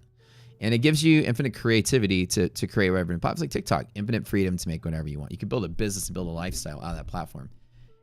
In the modern age, which this boomer CEO doesn't understand, the average person isn't here to absorb content. Oh, no. The average person is here to generate income. This is what people don't understand about the modern social media. I would be a fantastic social media CEO because I understand what you all want. Every single person here going forward, and your kids, will be using social media to make money. The idea that social media was a way to connect with people and have fun and share ideas was the 2008 social media. That was Facebook. Yes. That era is long dead. Social media is now ingrained in everything you do. Everything has a social aspect. The social media is a cool, for the sake of being cool thing, is no longer a business model. It's dead. Everyone's done it. Social media that I can use to make money is the future of social media. Everyone's an affiliate of something. Everyone's selling something. Everyone's starting their own business since COVID. Everybody is OnlyFans. It's a great example of that. Your online presence is now a funnel to something to make you money. And at the core, StockTwits is like a no advertising policy. This is what it is. They don't want you to advertise or promote products. You know why? You know why? And I was told this a long time ago by somebody. Because with 45% of the front page littered with ads, they want you to pay them for the right to put your stuff there to advertise. It's like that. And you can advertise if you pay them. I bet that's why they think that. Conversation I had was like, well, you can't advertise or promote stuff. That's kind of what it was. Like my landing page went to the YouTube, went to something that went to my website to sell a product. I think that was their argument. I was like, no, my YouTube is free. Yeah, but underneath it, there's a whatever to sell a product. Just like, why do you think anyone uses social media these days to make money? OnlyFans needs to burn. But you guys get it though, right? Yeah, AIM and OG Facebook when it was cool to connect with people. But now it's everywhere. Your phone is social media, the internet, social media, everywhere you go, social media. So like going forward in the future, right? Every single thing now is content provision is a funnel to make money. That's everybody's presence online right now is how do I make money doing this? And if you're still stuck in the boomer days of social media, littering your page with ads and preventing your content creators from using your website as a funnel to make money, why the fuck did that company bring this guy back as CEO when he failed the first time? I don't get it. 10 years older, he's going to come up with fresh ideas. I don't know. Good luck to him, though. But, you know, you listen to Daddy, everything I touch in finance turns to fucking gold. So don't tell me sorry for your losses. Sorry for all of yours, bruh. All my shit's been winning. My revenue doubled last month. It's crazy. But you know why? Because I have a wish list in Discord. You guys tell me what you want to do and I'll do it. Y'all drive the project. I don't sit here and think like I'm a know-it-all. I tell you, I'm a big fuck up. I don't know what I'm doing sometimes. I'm an evolving CEO in fintech. I don't know everything. I learn as I go. I make mistakes. We adapt from them. I adapt to a growing market. I'm setting a trend in a certain field of study that nobody's been, you know, pressing into this hard. So like we're almost like trendsetters at this point in certain areas, and it's hard. We mess up. We don't know what we're doing, and that's kind of the beauty of this, right? If you guys criticize me like, hey man, when the platform sucks, I don't go, well, fuck you, bro. Sorry for your losses. I'm a better trader than you. It's like, I'm like, okay, so what can I do? Oh, okay, let me make this. Okay, let me help you. Let's build this out. Let's vote on this. You know what I mean? It's a little different. You have the nice bull. I miss the bull days of the market. I do. I'm glad to have somewhat of an update today. It's a nice little dead cat bounce going to Friday. It's kind of nice. Someone wants to sell a trading education service via OnlyFans. I'd be the first to do it. Join my OnlyFans. Matt reveals all, and I'm sitting there, I'm like, hey, you want to see my bull zone bottom? Let's go long together. It'll work. These breakout days are tricky. Remember I told you guys in the boot camp the other day, the breakout trades are tricky. The whole way up, you're going to doubt the move up. That's the whole part about these breakout trades. But you got to do what I did is once you see it happen, you still take the good part of it. Remember, I took this trade earlier. And on the breakout trade, you have to watch for it. Now, while I did try to take that little short play off of the bear zone top in NASDAQ, as you see, the reason why you don't always take those short scalps, you have to be quick to flip around, is because once you break through MHP a second time, I'm sure everybody here was long-minded from this point. In chat, were you guys trying to short up in here, or were you thinking longs from that MHP break, at least the third one, right? None of you guys are thinking this is coming down. Did I train you well? The chart porn, love it. Bottom tick with Matt. Giggity. Where's the business loan cost today? I don't know. I haven't seen any. I've been waiting to get some good people to troll on my stream. Long, yeah, bullish, short. So like the idea is that when I taught you guys in the stream, and we even said this yesterday, the long market, if you get a nice little bull bounce, it's going to start from a bear setup that's going to blast up. Didn't I tell you guys this exactly yesterday? You're not going to wake up to a bull setup. You're going to wake up to a bear setup that flips long, and then you just got to jump on the bandwagon when it's ready to go. Now, again, we have missed out on a lot of this long trade. There might not be a lot of juice to go forward, but we find the liquidity and we long it. This long right here at the high was a great setup trade. We always forget about what happened the days before, and that's why you find liquidity and long it. Did I do a good job teaching you guys this yesterday? Hopefully I did. I tried to take a teeny weeny short, but this is why you don't short out of DD bands, because the probability that the long trades go and keep going up in this area is really high. So even if I did take like a tiny little short to try to get something, I know that I'm fighting against the herd, right? Call flow is mooning. Yeah, Meta was just on fire today, man. Microsoft too. Microsoft was one of the big movers today. Microsoft busted from bear to bull zone.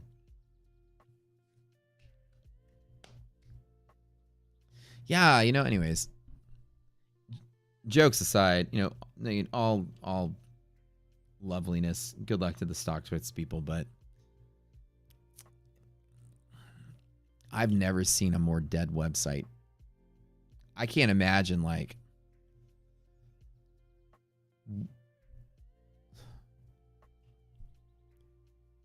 what is it's like. I think I originally was like, just like you can post. I was like mirroring my Twitter posts, just kind of pasting there. Need to see you next week, Smirk. You know, you need to see engagement. Social media is all about building communities around your own brand these days. A modern CEO should understand that. When you're still stuck in the social media is going to connect traders to give them information. That's the 2008. Don't work. Everybody on that site making their effort has a business. They're trying to make money. And if you get in the way of somebody making money, they will use the site where they can freely make money. That's why everybody went back to Twitter. That's why everybody's on TikTok or Instagram. These are great funnel websites to get people to your brand. Nobody goes out of their way as an amateur provider and doesn't want to get paid. Nobody goes out there as a photographer and just I took these photos. Here you go, magazine. You can just have them. I know they're good photos, but, you know, just have them. I do this for free. Everybody's working, and people are not going to provide quality content just for shits and giggles to connect with other people. That social media, the feeling of, oh, this is so neat and cool, that died 15 years ago. As soon as Instagram came out and people found out they can make businesses out of social media, like, ooh, I can put my cooking stuff here. Ooh, I can put my recipes. I can do my workout stuff here. Immediately, the avenue of social media is my form of income is now the status quo of all social media. Help people monetize. Elon gets it because he's creating ways to allow content providers to further monetize on X. Now we can live stream on X. Now we can do long form content on X. Like the idea that you press in the area to allow content providers to make their business enhanced further with the tools you provide, even better. Paying people to post. I got my first Twitter payment, by the way. We now have 3 million impressions for every 3 months. I got my first paycheck from Twitter. Guess how much it was? I'm so rich now, it's crazy. I got paid from Twitter. First time ever. It's huge. Huge. Huge. Birkin. Maybe a Smirkin. Cartier.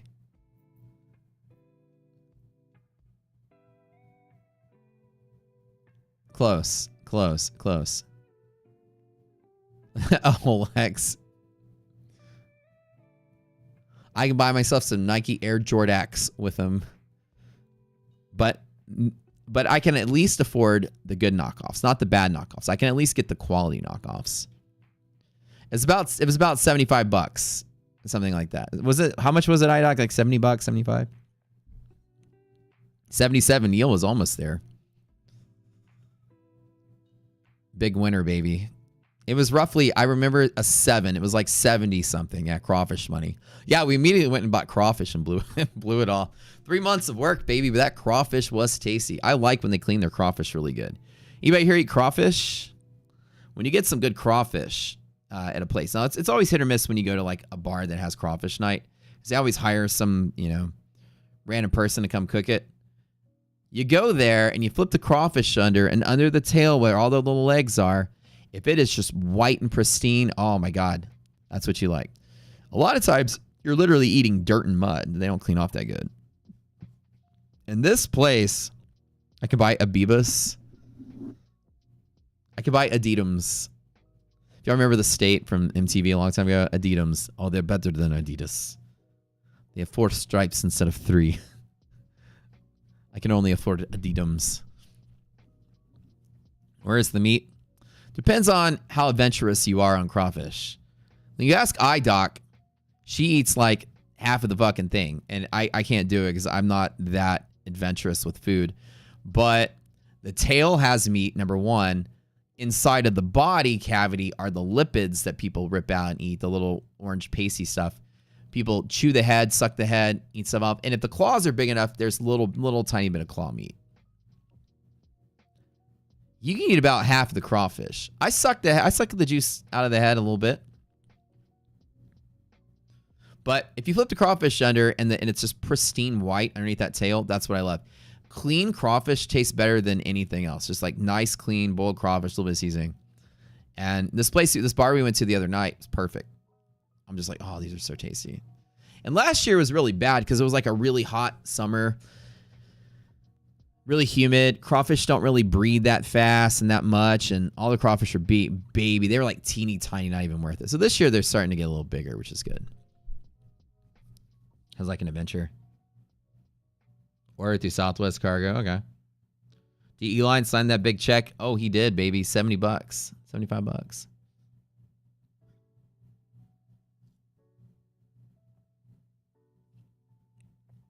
It was a good day. So today, St. Patty's Day out in Houston. If you guys are in the Houston area, you want to come out and drink some beers with us, probably go out tonight. Me and the iDoc, a couple people. Tommy, we get your ass come out. So, hey, Tommy, we went to Cedar Creek, of all places, and their crawfish there is pretty damn good. We go to BB's. I've been to BB's a bunch. iDoc and I haven't been to BB's, but we had a crawfish cafe a bit. You going out tonight, Tom? Oh, Houstonians, man. Let's go drink.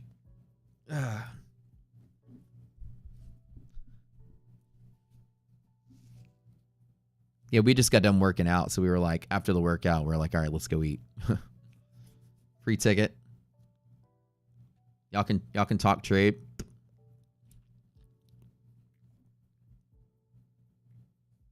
You hitting Crowbar at 8? Okay. That sounds like fun. Maybe we'll check that out. We'll figure something out. Okay, so today, right, we have a nice little bull squeeze to end up the day. Now, let me tell you what I think we're going to close out doing. Typically, these bull days don't usually die. They usually try, when I say bull days like to stay bullish, they usually will. So today, your support is right around here. Right, that big major push, your liquidity pocket starts, where I took that long, is right here. So anything, whatever happens that does return to here, it is a long from there every single time. Okay, for me.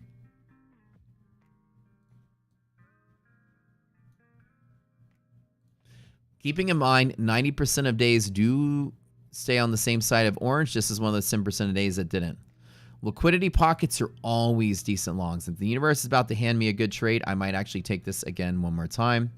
If I get it. Something like this, I'll tell you something really neat. I've seen this kind of, this squeeze up into liquidity. You see there's like a little bit of a slanty line right here. Like that. And if it does sell off, it would sell off like that. So there's a nice little long, another get up from here to here.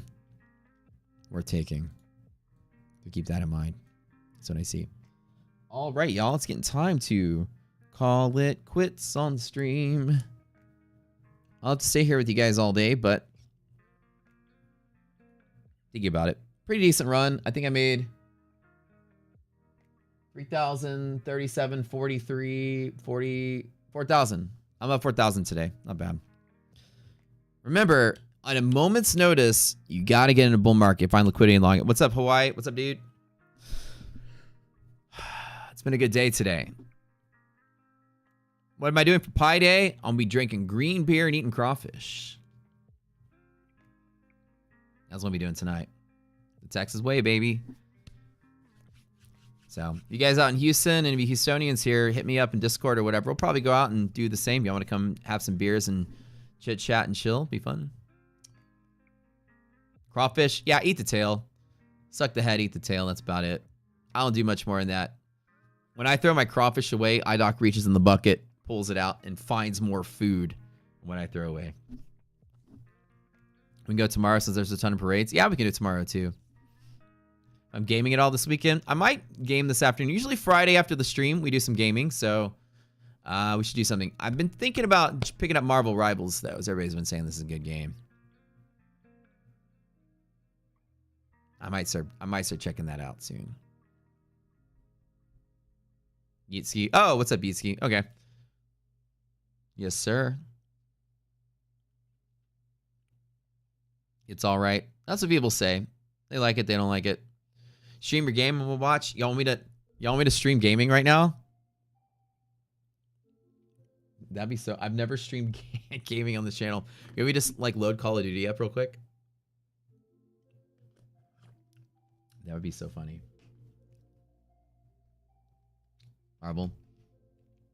Marvel's good for like an hour or two.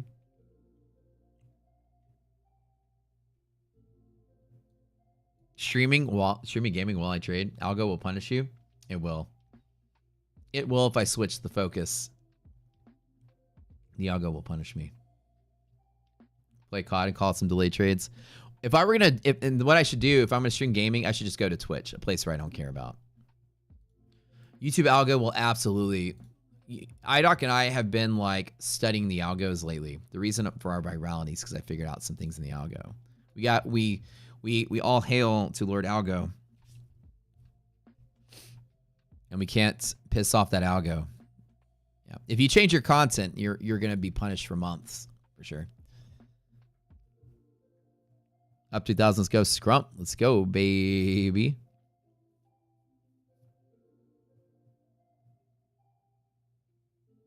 Go watch on Twitch. That'd be fun. I do have Twitch. I could stream to Twitch. Hold up. Let's see if I can load up Twitch here.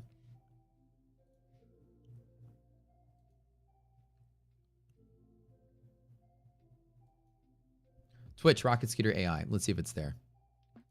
Hold on. I just started streaming to Twitch. Let me log in really quick. I literally sent them both pictures. I was like, okay, let's log in here. Channel. I am live. Okay, hold on.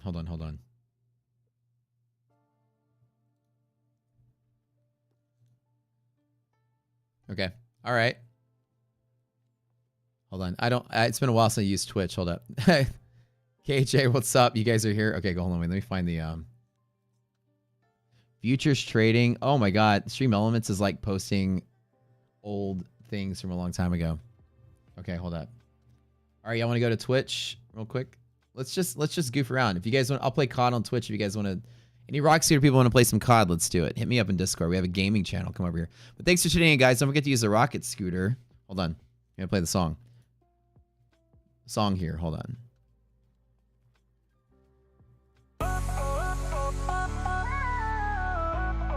Happy Friday, you guys. I'm closing out the week green. I love it. Rocket scooter blast through the maze. Volume prediction shows the way. Leave the doubt. Nice bull break to end. I don't even know how to link my own stream. iDoc, you'll have to help me out.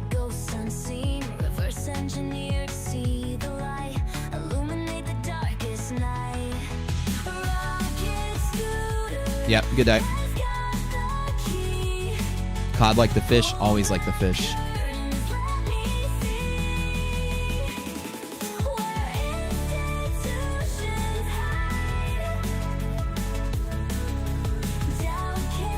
Don't forget, use the Rocket Scooter code, all your major prop firms. We're going to start doing at the end of March our giveaway. For every 500 you spend, you enter a drawing for lifetime, which would be cool. Fun days. Awesome, Jay. Jay, you nailed it today, man, with the call. I love it, man. You've been sharp the last week. That's awesome. Nailed this bull call. It's good. Good stuff. Nice to see a good Friday in the market end like this on a Friday. What's the Twitch? Rocket Scooter AI. Let me give you guys the link. I don't know how to click, like, how to share my stream. Hold up. There's got to be a button that's like share your stream from the creator dashboard. Whatever.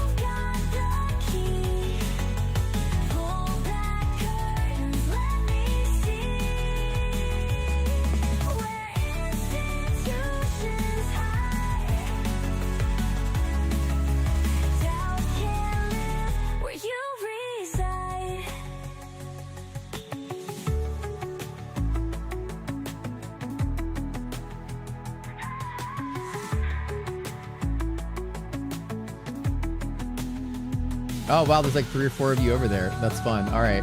I can't see how many people are actually in the stream, though. On the creator dashboard. It's Ian. What's up, dude? What's up, right? Yeah, we'll see you guys. Yeah, we'll game for a little bit for funsies. Why not?